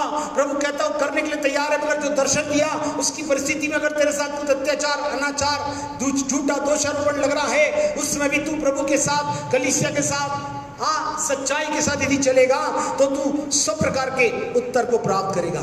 इसने फिर भी साहस जुटाया और स्वप्न देखेगा और आगे बढ़ने का उसने निर्णय लिया। देखिए मैं कुछ बातें आपको बताऊंगा, ये कहानी आप समझ गए हैं जिसमें प्रभु कुछ कहना चाहता है।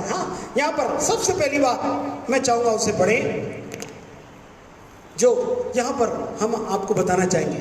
जेनेसिस 39, उत्पत्ति के 39वें अध्याय, उसकी 2, 3 और 4 आयत को पढ़िए। 39, 2, 3 और 4।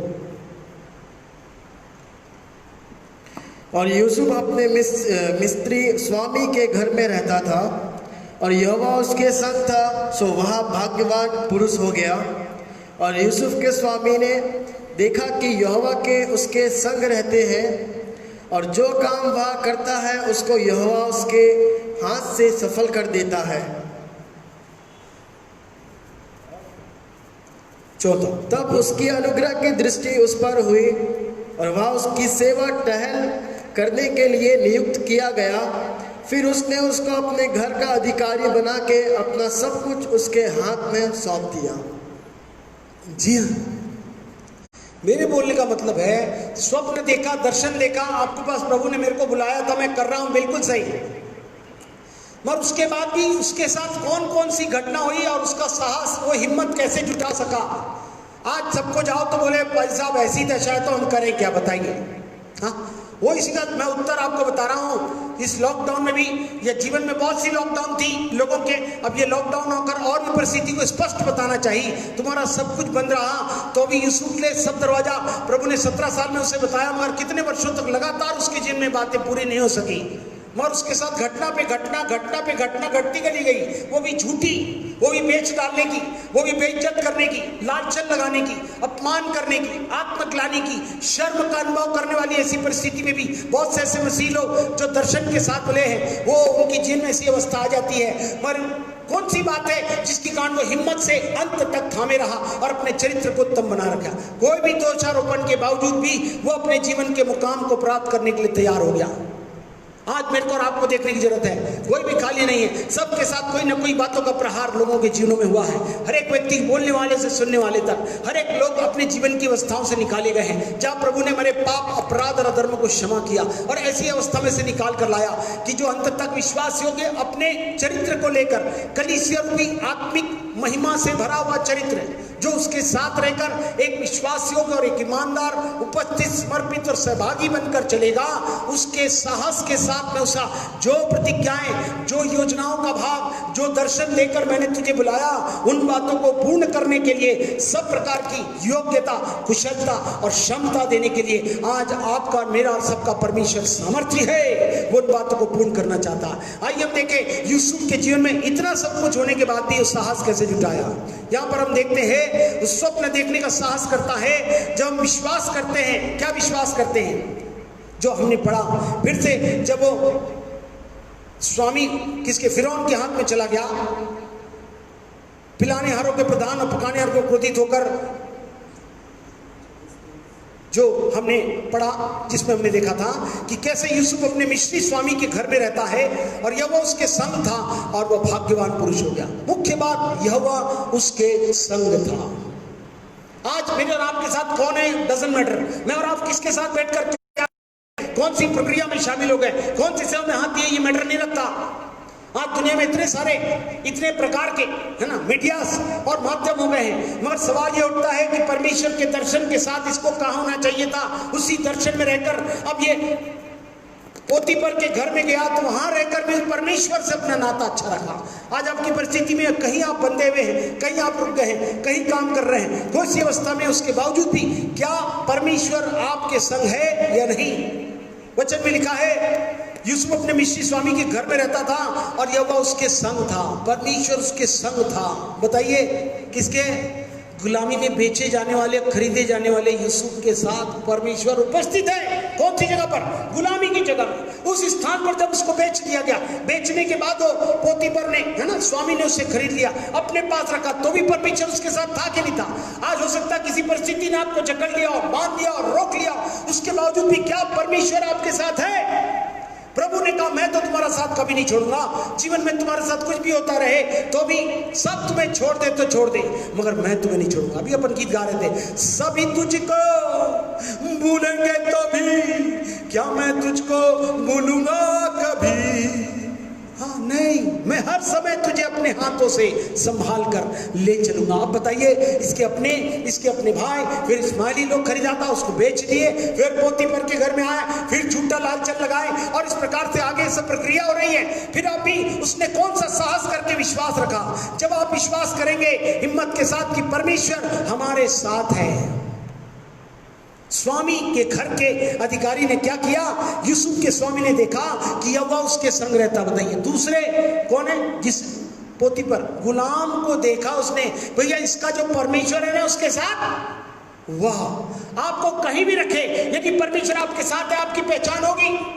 प्रभु कहता वचन के आधार पर, दर्शन के आधार पर चलने वालों के लिए लिखा, परमेश्वर उचित रीति से उनके स्वभाव में, उनकी आइडेंटिटी में, उनकी ओरिजिन में, उनकी पहचान में, उनकी शुरुआत में और उनके एक्सीलेंस में, सारी बातों में प्रभु अद्भुत महिमा को हमारे जीवन में दिखाने के लिए तैयार होता है। आप ध्यान से सुनिए, भले वहां पर बेचा गया मगर स्वामी ने देखा परमेश्वर उसके साथ रहता है और लिखा क्या कर रहा है, और वो जो काम वो करता है यहोवा उसके हाथ से काम क्या कर देता? सफल कर देता है। हालेलुया। यदि परमेश्वर आपके साथ और सही डायरेक्शन में होंगे तो आप सफलता के साथ अपने मुकामों की ओर बढ़ेंगे, बहुत से मुकुट अपने लिए जमा करेंगे, आत्माओं को जीतने और सेवा के कार्य को जो कलीसिया की योजना में परमेश्वर ने आपके रखा है, यदि सहभागिता से करें तो परमेश्वर की उपस्थिति का एहसास दुनिया को हो जाएगा। तब उसकी अनुग्रह की दृष्टि उस पर हुई। अनुग्रह की दृष्टि अर्थात प्रभु यीशु मसीह अनुग्रह का दाता है, उसकी दृष्टि हम पर होना बहुत जरूरी है। यदि परमेश्वर को साथ रखकर कलीसिया का प्रधान अनुग्रह का दाता प्रभु यीशु मसीह है, वो मेरे और आप में होकर उन सारी बातों को दिखाने के लिए, उसे प्रस्तुत करने के लिए स्वभाव में, पहचान में, उसके उद्गम में और उसकी पूर्णता में मेरे और आप के लिए सब कुछ करने की सामर्थ रखता है। तब उस गुलाम को जो खरीद के लाया पोतीपर ने, उसको घर का अधिकारी बना दिया। आप बताइए, कोई गुलाम घर का अधिकारी होता है? सिवाय उसकी पत्नी को छोड़कर बाकी सब बातों का अधिकारी एक गुलाम। क्यों? क्योंकि परमेश्वर उसके साथ रहता था। दूसरी बात, जो काम वो करता था वो काम सफल होता था। आज मेरे और आपके साथ परमेश्वर है तो आप बताइए, मेरे और आपके हाथ में, चाहे हम गीत गाएं, चाहे हम आराधना करें, चाहे हम प्रार्थना करें, कितने प्रकार के कार्य प्रभु मेरे और आपके द्वारा कर रहा है। ये जरूरी है कि जो कुछ भी हम करते हैं, यदि परमेश्वर हमारे साथ है तो परमेश्वर उसे प्रमाणों के द्वारा क्या करता है? जाहिर करता, बताता यूसुफ के साथ परमेश्वर था, भले बेचा, उसके दिल में कितना खटास हो सकता, मेरे को बेच दिया, मेरे को मार दिया, मैं तो ये करने गया था, दिल में रखा रहता। ऐसे रखने वालों के लिए प्रभु कुछ नहीं कर सकता, उनके साथ परमेश्वर नहीं रहता। भाइयों को याद नहीं किया, इस्माइली लोग ले लिए थे उसको, इन्होंने इनके पोतीफर के यहाँ बेच दिया, फिर इस्माइलियों को याद नहीं कर रहा था, फिर बेच दिया पोतीफर के घर में, सब कुछ अच्छे अधिकारी के रूप में काम करने लगा। हाँ, तो भी उन्होंने क्या किया बोलिए? हाँ, क्या किया? लालचन लगाया। आपको मालूम है वो मत्ती समाचार 28वें अध्याय की 19-20 आयत में क्या लिखा मालूम है आपको? प्रभु का वचन कहता है कि स्वर्ग और पृथ्वी का, पढ़े जल्दी से, 19-20, 28 का 19-20, मैथ्यू चैप्टर 28 वर्सेस 19 and 20। इसलिए तुम जाकर सब जातियों के लोगों को चेला बनाओ और उन्हें पिता और पुत्र और पवित्र आत्मा के नाम से बपतिस्मा दो, और आगे, और उन्हें सब बातें जो मैंने तुम्हें आज्ञा दी है मानना सिखाओ, और देखो मैं जगत के अंत तक सदैव तुम्हारे संग हूँ। जी, आप जब जानते हैं प्रभु यीशु ने आपको स्वर्ग पर अधिकार में सब कुछ अधिकार दे दिया, तो कितने लोग आज प्रभु यीशु की सच्चाई को जाने के लिए तैयार हैं? ये सच्चाई के लिए बेच दिया गया, चला गया, पोती के घर में काम करने दिया, काम करने लगा। आज कोई भी काम हमको दिया जाए, कितने लोग करने के लिए तैयार होते हैं? बेचारा घर के डैडी ने कहा जाना भाई लोग काम करने का, जा देख के आना और ये टिफिन देते आना, उठा के उन्होंने बेच दिया, गड्ढे में डाल दिया, फिर उठा के जाली बेच दिया। कोई भी आपका अपना भी कुछ भी करता रहे तो क्या परमेश्वर का साथ छोड़ देंगे? उनके विरुद्ध विरोध करेंगे, उनसे चलने लगेंगे, उनसे विरोध करेंगे, उनको अपने दिल में गांठ बांध कर रख लेंगे। ऐसी अवस्था में क्या परमेश्वर की उपस्थिति आपके साथ होगी? ये हिम्मत तभी होगा दर्शन का जब परमेश्वर को आप उपस्थित जानकर चलेंगे। जो परमेश्वर को मान लेता है कि मेरे साथ है, तो प्रभु कहता है इसलिए जाओ और जातियों के लोगों को चेला बनाओ और उन्हें पिता पुत्र पवित्र आत्मा के नाम से बपतिस्मा दो, और सब बातें जो मैंने आज्ञा मानना दी है सिखाओ। और क्या देखो, क्या करो? देखो, मैं तुम्हें दिखाना चाहता हूँ, चाहे वो लॉकडाउन हो, कोई सा भी डाउन हो, किसी भी समय में परमेश्वर अपनी महिमा को दिखाने के लिए उपस्थित होने के लिए तैयार है। जितने लोग कठिन परिस्थिति में आपके साथ कुछ भी किया गया और प्रभु मेरे साथ है बोलकर यदि आप चले, प्रभु के लिए खड़े हो जाएं और प्रभु की सेवा में तत्पर रहें, उपस्थित समर्पित और सहभागी हो जाएं, तो परमेश्वर कहता है मैं तुम्हें इसको दिखाने के लिए ही तैयार किया हूं कि मैं सदैव दुनिया के अंत तक तुम्हारे संग हूं। दुनिया तोड़ी है, प्रभु ने पहले ही कहा मैं तुम्हारे साथ अंत तक रहूंगा, हालेलुया, और आऊंगा और तुम अपने साथ ले जाऊंगा। आज कितने लोग इसको मानने के लिए तैयार हैं? आपको नहीं मालूम, इसी मत्ती के 1:23 में लिखा है उसका नाम इमानुएल रखा जाएगा, अर्थात परमेश्वर हमारे साथ। किसके?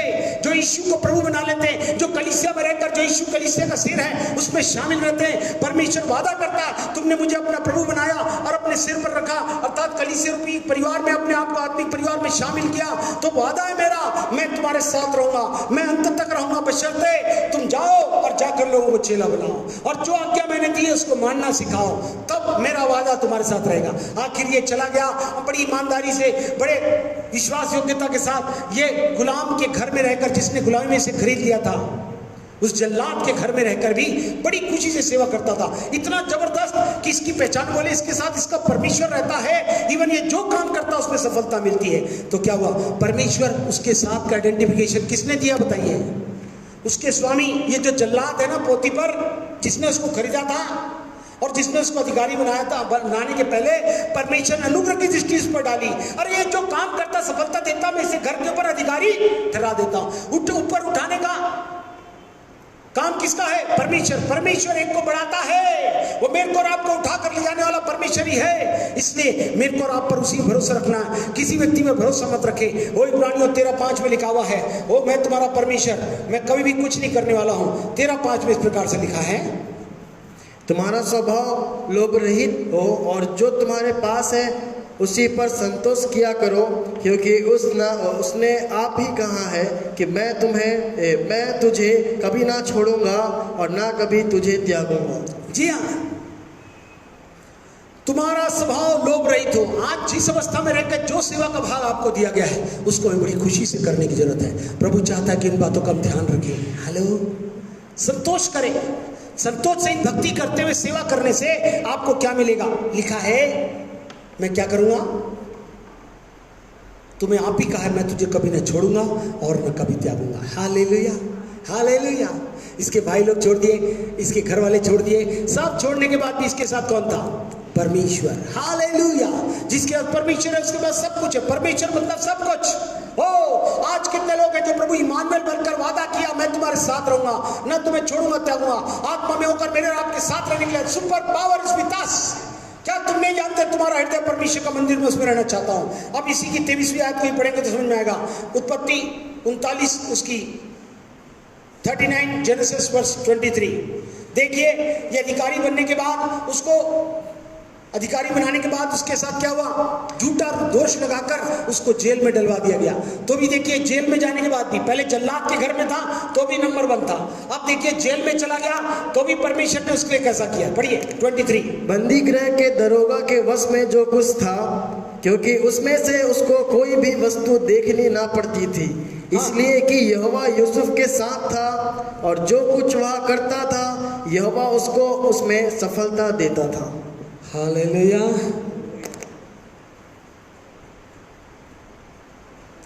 बंदी गृह का जो दरोगा होता है ना, जेल का जेलर, ध्यान से सुनिए, जेलर देख के सब काम करता था, मगर लिखा जैसे यूसुफ को कुछ काम दिया जाता तो उसके काम की सफलता को देखकर कहता अरे यार ये जबरदस्त है। वो जो जेलर था ना, जेलर जेल का जो अधीक्षक होता है, उसने देखकर क्या पाया, यहाँ पे लिखा है दरोगा को कोई वस्तु देखनी नहीं पड़ती थी, क्योंकि यहोवा यूसुफ के साथ था और कुछ भी करता था यहोवा उसको सफलता देता था। हालेलुया। आज याद रखिए, यदि परमेश्वर आपके साथ है और सच्चाई पे चल रहे हैं, झूठे दोष के कांड रखा गया था, फिर भी वो जेल का भी अधिकारी बनकर सारे काम को जो जेलर देखता था, एक कैदी बनकर वो देख रहा था। कितने बड़े सौभाग्य की बात है।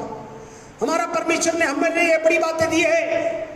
मेरे को और आपको इसी दुनिया में रहकर वो प्रभु अद्भुत महिमा की बातें दिखाना चाहता है। आज कितने लोग इस बात को मानने के लिए तैयार हैं। हाँ, ये दरोगा देखने हरा, हाँ, इसने क्या किया, सफलता के साथ उसको देखा।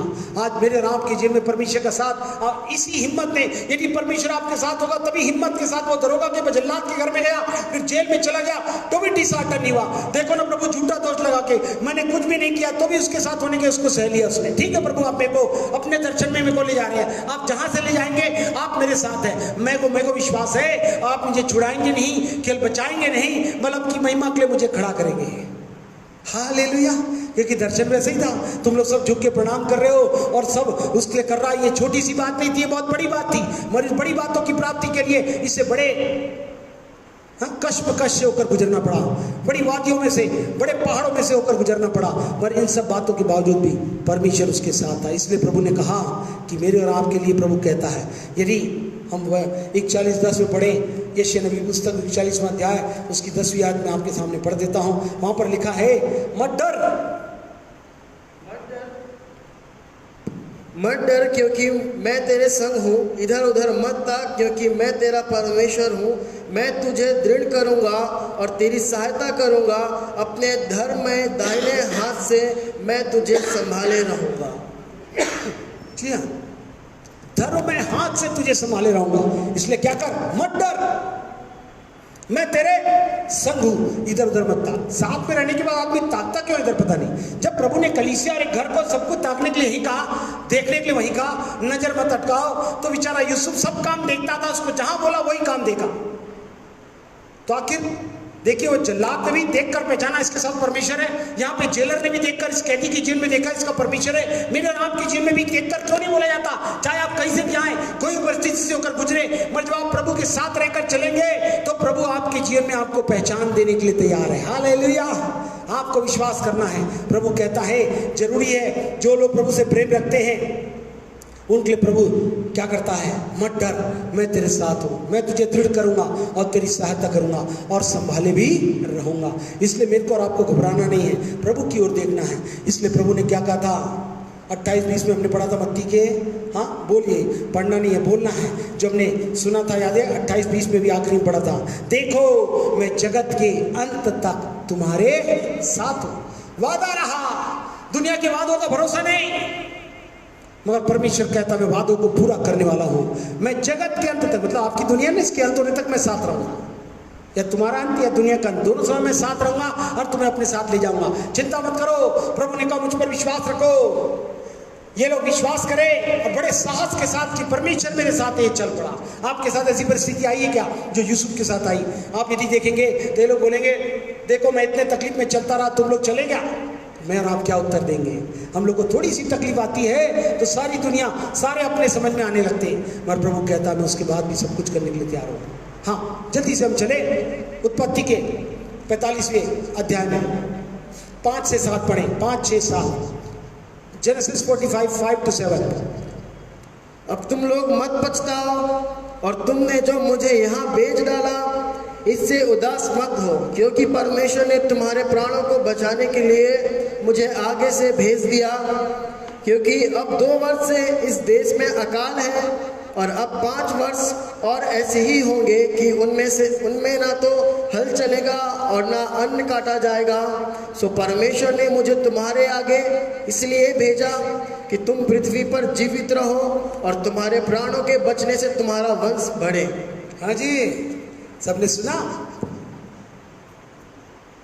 इसके स्वप्न का दर्शन, या जो दर्शन के साथ आप आए उसका साहस कैसे जुटाएंगे? जब आप विश्वास करेंगे पहला परमेश्वर आपका साथ। दूसरी बात ये विश्वास करें कि परमेश्वर के हाथों में सब बातों का नियंत्रण है। हालेलुया। जीवन में कुछ भी होता रहे तो परमेश्वर का साथ हर समय आपके साथ रहेगा। लिखा जगत तक आपकी दुनिया में कोई भी उछाल पुछाल हो, कोई छोड़ दे कोई रख ले, अपने आप को त्याग दे, विरोध करने लगे, बैर करने लगे, बेचने लगे, है ना, अपमानित करने लगे, हाँ, बेशर्म बना दे, तो भी अवस्था में भी परमेश्वर कहता है मेरा साथ ही नहीं बल्कि दूसरी बात कहता है सब बातों का नियंत्रण मेरे हाथों में होता है। क्यों मालूम है? क्योंकि परमेश्वर सर्वज्ञानी, सर्वव्यापी और सर्वसामर्थी है। ओमनीपोटेंट, ओमनिशिएंट, वो परमेश्वर है। वो मेरे और आपके लिए सब कुछ करने की शक्ति रखता है। हाँ, भाई सोचते थे मर गया होगा, गुलाम होगा, मगर इसने क्या कहा आपने सुना? अब तुम लोग मत पछताओ, तुमने जो मुझे यहाँ बेच डाला इससे उदास मत हो। परमेश्वर तुम्हारे प्राणों को बचाने के लिए क्या किया है? मुझे तुम्हारे आगे भेज दिया। बताइए, इनकी इतनी बड़े बातों के कारण तुमको बचाने के लिए ना तुम्हारे आगे परमेश्वर ने मुझको यहाँ भेज दिया है। तुम लोग पछताओ मत, तुम लोग उदास मत हो, तुम लोग घबराओ भी मत, डरो भी मत, क्या करो? हाँ, पछताओ मत। तब उसने कहा 2 वर्ष के साथ 5 वर्ष और चलेगा, हल भी नहीं चलेगा, अन्न भी नहीं काटा जाएगा, फिर कैसे करोगे? परमेश्वर ने मुझे तुम्हारे आगे इसलिए भेजा कि तुम पृथ्वी पर क्या रहो, जीवित रहो। हमें बिना परमेश्वर की आज्ञा कोई नहीं भेज सकता, कोई नहीं रख सकता। और इतना ही नहीं बल्कि तुम्हारे प्राणों के बचने से तुम्हारा वंश क्या करे? बढ़ता चला जाए। आत्मिक रूप से प्रभु कलीसिया को बढ़ाना चाहता है, बहुत सी आत्माओं को जीतकर। वंश मतलब आत्मिक वंश जो संसार में शैतान के हाथ डूबा हुआ है, उस वंश को बचाने के लिए प्रभु मेरे साथ, मेरे परिवार को, मेरे संबंधी, मेरे रिश्तेदार, मेरे काम करने वाले, मेरे पड़ोसी, सबको बचाकर प्रभु ले जाना चाहता है। इसलिए प्रभु यहाँ पर कहना चाहता है कि ये लोग तो मर गए होंगे, डर रहा है, कभी नहीं सोचे होंगे कि मिस्र प्रधानमंत्री के पद के रूप में यूसुफ क्या होगा? बैठा होगा। हालेलुया। कभी सोचे होंगे उन लोग तो पहचाने नहीं है, यूसुफ ने पहचान कर ऐसा करने लगा। अरे तुम लोग मत घबराओ, तुम लोग पछताओ भी मत। आज प्रभु कहता है किसको? ये विश्वास है कि परमेश्वर के हाथों में सबका नियंत्रण है। भले वहां तक पहुंचाया गया, उसके बाद ये सोचे थे अब तो हमारी हालत खराब, लॉकडाउन में सबके डाउन हो जाता है, जितना भी स्टोर सब डाउन, मगर ऐसे में उसको परमेश्वर याद आता है। तब इन लोग वहां पर पहुंचे कि चलो वहां से हम क्या ले आए? भोजन ले आए। मगर यहाँ पर देखते हैं यूसुफ भाइयों को देखता है, मिलता है और विचार करता है। प्रभु के लोग याद रखे, प्रभु में उन लोगों से मिलना है जिन्होंने गलती की, पछताया। प्रभु ने कहा पछताने की जरूरत नहीं है, तुम्हारे आगे इसने भेज दिया कि तुम जीवित रहो, आत्मिक जीवन मिले, और वो भी फलों से भरा हुआ, आत्माओं को जीतने वाला, अपने अपने परिवार को, संबंधी को जिन्होंने दुख दिया, जिन्होंने आपको बहुत तंगाया, जिन्होंने आपको बेच डाला, जिन्होंने विरोध किया, आपसे बैर रखा, उनको बचाने के लिए परमेश्वर की योजना में बड़ा योजना है। आज कितने लोग इस बात को मानने के लिए तैयार हैं? यदि मानेंगे और ये विश्वास करेंगे कि परमेश्वर इस दर्शन के साथ मेरे को रखा है, सब कुछ आप नियंत्रण में रखकर उनको वो करेंगे। तब लिखा परमेश्वर तुम्हारे प्राणों को बचाने के लिए मेरे को भेज दिया है।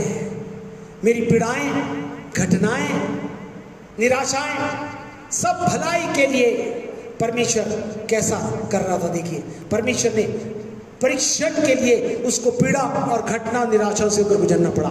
आज हमारे साथ पीड़ा होती है, कुछ घटनाएं घट जाती हैं और कुछ परीक्षा होती है। इसको समझना, परीक्षाएं सफलता की ओर, उन्नति की ओर आपको ले जाती है। वैसे ही आत्मिक जीवन में जब आप चलेंगे उसके बाद भी आपके साथ पीड़ा हो जाए, कुछ घटना हो जाए, कुछ अप्रिय हो जाए, कुछ निराशा हो जाए, ऐसे समय मानिए ये परीक्षाएं मेरे और आपके जीवन में सब कुछ अच्छा करती है। यदि एक आयत पढ़े तो आपको समझ में आएगा सब नियंत्रण परमेश्वर के हाथ में, कैसा पता चलेगा। वचन 103 उसकी 19वीं आयत, Psalm 103 वर्स 19, वचन 103 का 19।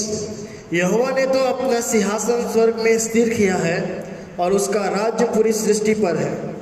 जय परमेश्वर, यहोवा हमारा प्रेमी परमेश्वर अपना सिंहासन कहाँ पे स्थिर किया है? वो स्वर्ग में ही रहता है, वहीं से आपको राज्य करता है। मगर लिखा है उसके आगे क्या लिखा है? और उसका राज्य पूरी सृष्टि पर, मतलब मेरे और आपके ऊपर भी उसका नियंत्रण है।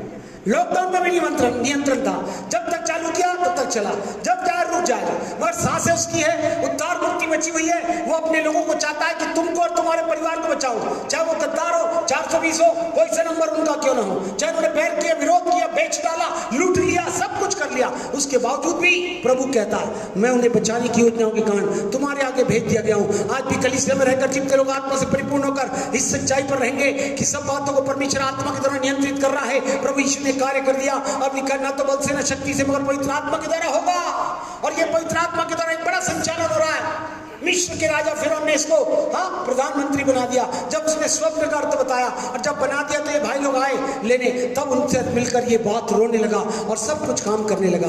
बोलने का क्या मतलब है? इन बातों के बावजूद भी यदि मैं और आप परमेश्वर की योजना का अंग है ये नहीं मानेंगे तो कैसे हम उसके समान बनाए जाएंगे? आश्चर्य कब होता है? जब तूफान होता है, जब परेशानी होती है, जब तकलीफ होती है। आज वो देख रहे थे कई जगह तूफान आया, सब उजड़ गया। कई जो बड़ी बड़ी बारिश हुई, बड़े बड़े ओले के रूप में किलो के बर्फ गिरे, उसके नुकसान हो गया। आज बहुत सी ऐसी घटनाएं, अप्रिय घटना हो रही है, सब कुछ जाता चले जा रहा है। ऐसे में कितने लोग प्रभु पर विश्वास किए हुए हैं? आपको मालूम है आश्चर्य कब होता है? हेलो, जब तूफान आता है। खाने के लिए बहुत बड़ी भीड़ थी, कितनी रोटी मिली? वो भी एक छोटे बच्चे के पास 5 रोटी है 2 मछली के। कितने बैठे? 5000 केवल पुरुष, पत्नी और 2 बच्चे। आज के हिसाब से भी कर ले तो 20,000 कम से कम। और उस समय के हिसाब से तो 30, 40, 50 जितना भी गिने तो हो सकता। मगर प्रभु कहता है उसके बावजूद उसने क्या किया? यीशु मसीह ने कहा धन्यवाद दिया, प्रभु प्रार्थना सुन लिया और रोटी पर हाथ रखा और मछली क्या होती चली गई? बढ़ती चली गई और बड़ा चमत्कार हो गया। आज भी प्रभु कहता है सब प्रकार का चमत्कार तुम्हारे लिए होने के लिए तैयार है, बशर्ते तुम मान जाओ। लाल समुद्र को प्रभु ने आश्चर्य कब किया? जब पीछे फिरौन की सेना थी, हेलो, और लाल समुद्र आगे था, पीछे फिरौन की सेना थी, परिस्थितियों से होकर गुजरना था। परमेश्वर का धन्यवाद है कि आश्चर्यजनक कर्म को पाने के लिए आप योग्य पात्र जब तक न बन जाए, परमेश्वर आपको इन परिस्थितियों में से होकर ले चलता है। हालेलुया। आज कितने लोग मानते हैं मेरे जीवन में परिस्थिति इसलिए आई है कि मैं योग्य पात्र बन जाऊं, जहां प्रभु अपनी महिमा को मेरे और आपके जीवन से दिखाने लगे। यूसुफ को प्रधानमंत्री बनने के लिए परिस्थिति से होकर गुजरना पड़ा और जब वहां बन गया, वहां से उसने कहा मुझे परमेश्वर ने भेज दिया कि तुम लोग के लिए क्या करूं? तुम्हें बचाने के लिए, जीवित रखने के लिए नहीं, मगर तुम्हारे द्वारा वंश को बढ़ाने के लिए, अर्थात परमेश्वर का राज्य बढ़ाया जाए, आत्मा बचाई जाए, आपका परिवार बचा लिया जाए, जो भी गलती पाप रात की क्षमा कर दिए जाए, बंधन से छुटकारा मिल जाए और वे पूर्ण छुटकारे के साथ परमेश्वर के राज्य में शामिल किए जा सके। परमेश्वर चाहता है कि हम विश्वास करें। उसका साहस दर्शन में इसलिए था कि उसको विश्वास था कि परमेश्वर के हाथों में सब कुछ क्या है? नियंत्रण में है। हालेलुया। क्या आपको विश्वास होता है? हेलो, जब वो पोतीपर के घर में था तो भी विश्वास था, जल्लाद के घर में, जब वो जेल में था तो भी विश्वास था, जब वो प्रधानमंत्री बन गया तो भी विश्वास किस पर है? उस पर, परमेश्वर पर है। इसलिए मैं और आप उसे माने जिससे परमेश्वर मेरे राम के अद्भुत करने पाए। चलिए जेनेसिस चले, उत्पत्ति के 50वें अध्याय में चले, उसकी 20वीं आयत में देखते 30वीं एक और बात जो बड़े हिया, जिसके चरित्र में जो बात पाई जाती है, वो परमेश्वर को साथ मानने वाला, ईमान में परमेश्वर को रखने वाला व्यक्ति था। उसको मालूम था सब कुछ उसके नियंत्रण में है। दूसरी बात, तीसरी बात हम देख रहे हैं जो 50 के 20 में क्या लिखा पड़े? यद्यपि तुम लोगों ने मेरे लिए बुराई का विचार किया था, परंतु परमेश्वर ने उसी बात में भलाई का विचार किया, जिससे वह ऐसा करे जैसा आज के दिन प्रकट है कि बहुत से लोगों के प्राण बचे हैं। हाँ जी, प्रेज़ द लॉर्ड। सबने सुना 50वें कि उसकी 20वीं आयत में हमने जो पढ़ा वो किस प्रकार की थी? तुम लोगों ने मेरे लिए बुराई का विचार किया था, परंतु परमेश्वर ने उसी बात में भलाई का विचार किया, और जिससे वह ऐसा करे कि जैसा आज के दिन प्रकट है कि बहुत से लोगों के प्राण बच गए। हालेलुया।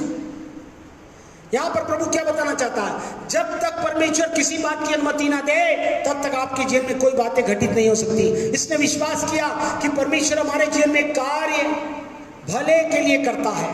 कोई भी परिस्थिति यदि मेरे और आपके जीवन में आती है तो उससे मिलकर परमेश्वर क्या करता है? भलाई को उत्पन्न करता है, जहां प्रभु की अद्भुत महिमा का काम होता है। हालेलुया। हेलो, लोगों ने बुराई का विचार किया। आज भी हमारे अपने लोग हमसे बुरा करते हैं, इवन हमारे रिश्तेदार। कई लोग जो बैठे उनके रिश्तेदार, इसलिए मैं कहता हूं जितना नहीं जानते मैं जानता हूं। हाँ, नहीं, बहुत भला कर रहे हैं, मगर उसके पीछे योजना को कैसे जानेंगे? मगर प्रभु आत्मिक दृष्टिकोण आपको दे दे, आपकी आंखें खोल दे कि इन बातों को आप समझ सके, और आत्मिक प्रभु में जो लोग परिवार है उसमें चलकर अपने परिवार का कुशल मंगल देखने वाले हो सके। जब इसके अपने लोगों ने क्या किया? बुराई का विचार किया, परंतु परमेश्वर ने उसी बात में, कौन सी बात में? उसी बात में, कौन सी बात में? बुराई की बातों में भलाई का काम करने के लिए परमेश्वर आज भी तैयार है। कोई कितनी भलाई मुझ पे किया, कैसे मैं धन्य कहूँ, कैसे मैं धन्य कहूँ प्रभु। मैं तो बुराई का, मेरा बेटा घर होने वाला था, मेरा ये होने वाला था, मेरा वो होने वाला था, मगर प्रभु ने क्या किया? चमत्कारी कार्य करके रास्ते खोल दिया। हमको, मेरे को और आपको विश्वास करना, बुराई का विचार, मगर परमेश्वर भलाई करके मेरे को और आपको बचाना चाहता है। Hallelujah, hallelujah. सबको याद है, हर समय बोलते हम लोग, यिर्मयाह 29:11 में लिखा है, परमेश्वर की योजनाएं हमारे लिए कैसी है? भलाई की है, बुराई की नहीं। Hello, hallelujah. जब भलाई की तो कितने लोग मान के चले, प्रभु आपकी योजना चकचकाहट में मेरा जन्म हुआ, यहीं पर मेरे लिए भलाई की योजना है, मैं दृढ़तापूर्वक करता रहूंगा, चाहे कुछ भी होता रहे, मैं निरंतर बना रहूंगा। जब आप ऐसा करेंगे तो प्रभु क्या कहता है? प्रभु से प्रेम रखने वालों और भलाई रखने वालों के लिए क्या होता है? इसको पढ़िए, रोमियो 8वां अध्याय उसके 28 आयत। इसको भी याद है, मगर मैं चाहता हूं पढ़ें 8:28। और हम जानते हैं कि जो लोग परमेश्वर से प्रेम रखते हैं उनके लिए सब बातें मिलकर भलाई ही को उत्पन्न करती है। जी हाँ, अर्थात उन्हीं के लिए जो उसकी इच्छा के अनुसार बुलाए हुए। उसकी इच्छा अर्थात उसका दर्शन। परमेश्वर ने जिस दर्शन के साथ कलीसिया में आपको शामिल करके रखा, और उसमें जो लोग प्रेम रखते हुए, करते नहीं, प्रेम रखते हुए, जब जब आदमी को काम रहता तो प्रेम करने पहुंच जाता है। जब जब उसको चाहिए मुझे चांस मिल जाए, मुझे अवसर मिल जाए, तो आ जाता। मगर प्रभु कहता है ऐसे लोगों के भलाई नहीं लिखा, वचन में लिखा जो प्रेम रखते हैं, करते नहीं, वो भी प्रभु की इच्छा के अनुसार। प्रभु ने जब आपको इसी परिवार में पैदा करके यही रखा, तो प्रभु ने यहीं से आपके भलाइयां, चमत्कार, उन्नति, संपन्नता, सब प्रकार की आशीषें परमेश्वर ने आपके लिए उन्नति की रखी हुई है। मेरे को और आपको मानने की जरूरत है, परमेश्वर ये जो अनुमति देता है कि मैं और आप योग्य पात्र बन जाए। बुराई लोग योजना बनाए जरूर, मगर हमारे लिए भलाई करते हुए परमेश्वर को बचाने की योजना बनाता है। इसलिए जो प्रभु से प्रेम रखते हैं और जो प्रभु की इच्छा के अनुसार कलीसिया में बुलाकर बना के रखे हुए हैं, उनके लिए सब बातें मिलकर किसको उत्पन्न करती है? भलाई को। इसलिए याद रखे, उससे को घृणा करने लगे थे। कौन लोग? उसके भाई लोग कितना बुरा विचार किए थे, घृणा करते थे ना। बताया अपने आप को पता नहीं क्या समझता, छोटा छोटा पता नहीं, डांटते हुए घृणा करने लगे। फिर उसे मारने की योजना बनाए, फिर उठा के बेच डाले, फिर गड़े में डाल दिया, फिर गुलाम बनाकर, फिर झूठा आरोप लगाकर जेल में डाल दिया, फिर अन्याय करके जेल में डालकर उसकी सब भर्त्सना की गई। मगर उसके बावजूद भी सारी बातों में वो भाइयों के लिए क्या बना? आशीष का कारण बना। जब वो मंत्री बन गया तो उसने कहा तुम लोग शर्माओ मत, पछताओ मत, याद रखो ना परमेश्वर ने तुमसे आगे मेरे को भेज दिया। वाह, उसने एक भी कंप्लेंट नहीं बोला। तुमने किया था ना, अच्छा मजा आया, ये कराया, ऐसे नहीं बोला। अपन तो रहते अच्छा मजा आया, चट्टी चटाया, पता नहीं और क्या क्या बोलते, और लोग किस किस प्रकार की बात बोलते। मगर यहाँ लिखा, ये अपने भाइयों के लिए बोल रहा है, परमेश्वर ने मुझे तुम्हारे आगे भेज दिया, डरो मत, निकट आ जाओ, मैं कुछ नहीं करूंगा। भले मैं प्रधानमंत्री बना दिया गया हूँ, तुम नहीं मानते थे, उसके बावजूद भी उनने भाइयों के लिए क्या किया? अच्छा किया, क्योंकि वो मानता था जीवन में जो कुछ होता है उसके द्वारा मिलकर किसको उत्पन्न करता है? भलाई को। अब इन लोग प्यार करके इनको मिस्र में आना पड़ा, क्योंकि 2 साल से अकाल पड़ा था और यहीं से उनको भोजन ले जाना था। हाँ? आप बताइए, परमेश्वर इनके जीवन में भी इनको बचकर एक व्यक्ति के कारण इसका पूरा परिवार कैसे बचाया जा रहा है। ध्यान सुनिए, एक यूसुफ के कारण इनके भाइयों ने, सब लोगों ने बुराई किया, उसके बावजूद भी यूसुफ को खड़ा करने के बाद भी वो अपने भाइयों के बचाव के लिए क्या कर रहा है? सब कुछ कर रहा। उसने कहा डरो मत, पछताओ मत, सामने आ जाओ, परमेश्वर ने मेरे को तुम्हारे आगे भेज दिया है कि तुम लोग जीवित रहो और तुम्हारा बीज पड़ता है। बाप रे, इतनी भलाई, इतने बड़े काम कौन करेगा? आप वाला गीत गा सकते हैं, हे यहोवा भलाई का तेरी सभाओं में गाता रहूंगा। हाँ, सभाओं में गाएंगे खुलकर। यूसुफ ने अपने भाइयों के लिए बोलकर कहा, सबको बाहर कर दिया और रोने लगा। बताइए, इतना बड़ा राजा रो रहा है, भाइयों शर्मा मत, आ जाओ, परमेश्वर ने मुझे भेज दिया है कि तुम्हारी क्या करें। कहा मेरा पिता, तो भी वो बताने से शर्माने लगे। हेलो, कितनी साफ बोल रहा है। प्रभु के लोग अपने भाइयों को बेहतर पहचानते हैं, भले भाई लोग बुराई करने के बाद उससे भूल जाएं, मगर परमेश्वर अपने लोगों को कभी भूलने नहीं देता, बल्कि वो उनके लिए प्रार्थना करता है। और प्रभु इनकी आंखें खुल जाए कि वे आपको और आपके द्वारा जो नियंत्रण है, इनकी दुनिया, इनका वर्तमान, इनका भविष्य, उसको वे पहचान जाए। और आखिरकार क्या हुआ? सारी बातों में भाइयों के, फिर यूसुफ के वंश के लिए, यूसुफ का जितने वंश के लोग थे वे लोग आशीर्वादित किए गए। मिस्र देश में परमेश्वर ने उनके लिए पाला, उनको रखा और उनके लिए सब प्रकार का उपाय किया, और राजा के लिए भी आशीर्वाद का कांड बन गया। वो आपके लिए और हम सबों के लिए भलाई उत्पन्न करना चाहता। महाराज, कितने लोग साहस के साथ ये विश्वास करें कि परमेश्वर हमारे जीवन में कार्य भलाई के लिए करता है, जो भी कार्य हो रहा है उसे होने दें। इसलिए अपन गीत गा रहे थे, मुश्किलें आएंगी आने दो, लॉकडाउन आएगा आने दो, हमें रुकना नहीं, हमें झुकना नहीं, हमें रोना नहीं, हमें सोना नहीं, है ना। कार्य प्रभु का हमें करना है।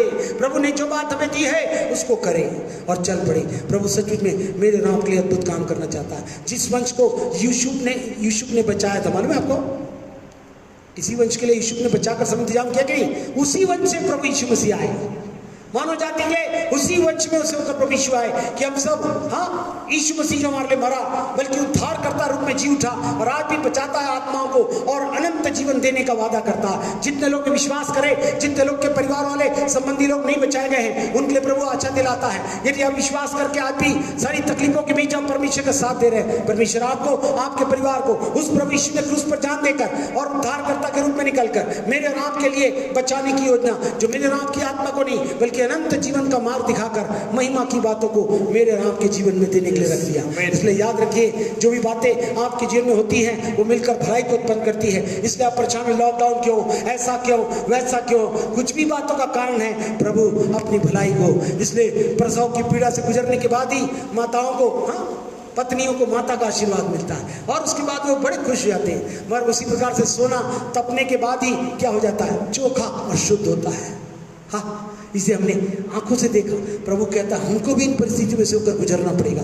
ओ, चाहे कोई मुसीबत से गुजरना पड़े, हम उसके ही संग हम जाएंगे। हालेलुया हालेलुया गाएंगे, यीशु के वचन को सुनाएंगे। Hallelujah hallelujah. चलिए उत्पत्ति के 50वें, जल्दी चौथी और आखिरी बात बोलकर मैं खत्म करूंगा। हाँ, चौथी बात जो परमेश्वर ने कही, जो परमेश्वर ने साहस के साथ अपने चरित्र को संभालने के लिए, अपने दर्शन को, अपनी सेवा जो भी आपको दिया है, यूं वरदानों से भरी हुई है, उसको कलीसिया में जो संभाले रखेगा परमेश्वर उनके लिए सब करेगा। हाँ, देखिए चौथी बात 50 का 20 पढ़े उत्पत्ति। यद्यपि तुम लोगों ने मेरे लिए बुराई का विचार किया था, परंतु परमेश्वर ने उसी बात में भलाई का विचार किया, जिससे वह ऐसा करे जैसा आज के दिन प्रकट है कि बहुत से लोगों के प्राण बचे हैं। Hallelujah hallelujah. केवल उनको अकाल में ही भोजन नहीं मिला, मगर यहाँ पर लिखा है, परमेश्वर कहता है उन विश्वास करें कि परमेश्वर अपनी योजनाओं को पूरी करने में हमारा उपयोग करना चाहता है। हाँ, आपको मालूम है यीशु ने बोला था जाओ अपने भाई को लाना या तो पापा को ले आना। हाँ, क्यों बोला? हाँ, परमेश्वर आपको ही उस माध्यम में इस्तेमाल करना चाहता है। हालेलुया। यदि आप इसे करें तो परमेश्वर कहता है मैं सब बुराई का विचार किया मगर परमेश्वर ने उसके भलाई के विचार के साथ बहुतों के प्राण बचा लिए। प्रभु कहता है ये माध्यम है, प्रभु आपको प्रयोग करके बहुतों को बचाने के लिए, बहुत से मुकुट के लिए आपको तैयार करना चाहता है। यदि आप किसी परिस्थिति में से जा रहे हैं, परमेश्वर इसमें से आपके सब भला करेगा। इसलिए यिर्मयाह 29:11 में क्या बोला था परमेश्वर ने?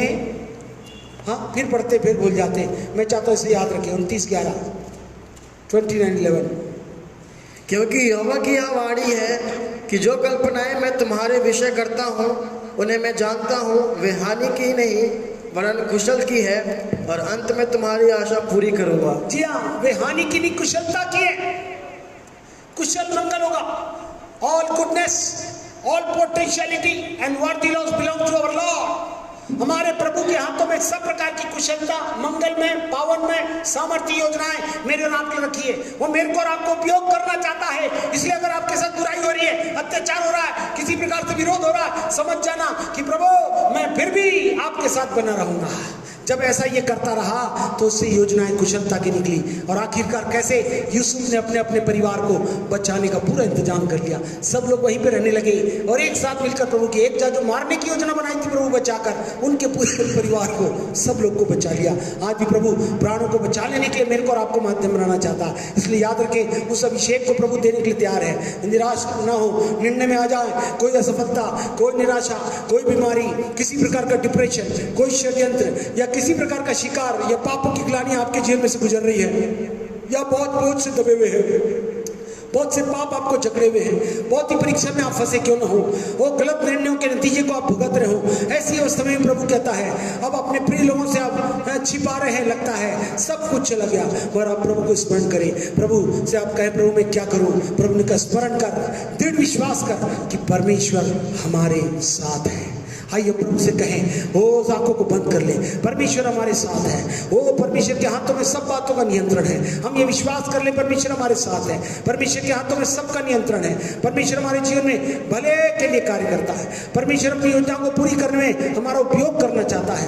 हमें पुनः स्वप्न देखने का साहस करें और आगे बढ़ सके। परमेश्वर की योजनाएं हमारे लिए कुशलता की है, महिमा से भरी हुई है, ओ वरदानों से भरी हुई है, सेवकाई से भरी हुई है। बहुत से लोग षड्यंत्र के शिकार हैं, बहुत से लोग ट्रैप हो गए हैं, बहुत से लोगों को बीमारी ने मारा हुआ है, बहुत से लोग अपने जीवन में निराश और हताश हो गए हैं, बहुत से लोग असफल हो गए हैं, बहुत से लोग डिप्रेस हो गए हैं, मानसिक रूप से असंतुलित हो गए हैं। प्रभु कहता है ऐसे सब लोग का एक ही उत्तर है, वो प्रभु यीशु मसीह पर विश्वास करें, वही हमारे साथ है। सब छोड़ दे मगर मैं नहीं छोड़ूंगा। वो उसके हाथों के द्वारा सब नियंत्रण है, वही सब कुछ है, उसके द्वारा सारी दुनिया चलती है, वही बढ़ाता है, वही सुरक्षित रखता है, वही तृप्त करता है और वही सहायता देता है, वही हमारे जीवन के लिए भला करता है, और उसी के द्वारा वो मेरे और आप में उपयोग करना चाहता है। आज कितने लोग अपने जीवन में वो संजय परमेश्वर की आशीष, रक्षा और उसके उपयोग के लिए वो सामर्थ्य देकर मेरे को और आपको विजय की ओर ले जाने के लिए तैयार है। आज कितने लोग इस बात को मानने के लिए तैयार है? हाँ प्रभु मेरे और आपके लिए सब कुछ करने के लिए तैयार है। हम प्रभु से कहें हाँ प्रभु आपके साथ मैं इन अद्भुत बातों को लेकर वो आगे बढ़ना चाहता हूँ। हालेलुया। आपने अद्भुत सहायता वो मेरे लिए की है कि प्रभु की महिमा वो सच्चे प्रभु के साथ चलने के लिए आप तैयार हो जाए। वो प्रभु मेरे और आपके सब कुछ करने के लिए तैयार है। उसका हाथ थाम ले, चले वो तुम खुदा के साथ रास्ता सकरा है। मैं और आप प्रभु की महिमा करें, उसके नाम ऊंचा। उसने वादा किया न मैं तुम्हें छोड़ूंगा और न मैं तुम्हें त्यागूंगा। आइए प्रभु के साथ प्रभु की महिमा करें, उसके नाम को ऊंचा उठाएं। आइए जब कोई भी अवस्था में क्यों नहीं है, साहस रखें, परमेश्वर आपके साथ है। ओ परमेश्वर निरंतर सब बातों को नियंत्रित करेगा, सब कुछ भलाई के लिए करेगा और आपको अपना माध्यम बनाकर इस्तेमाल करेगा।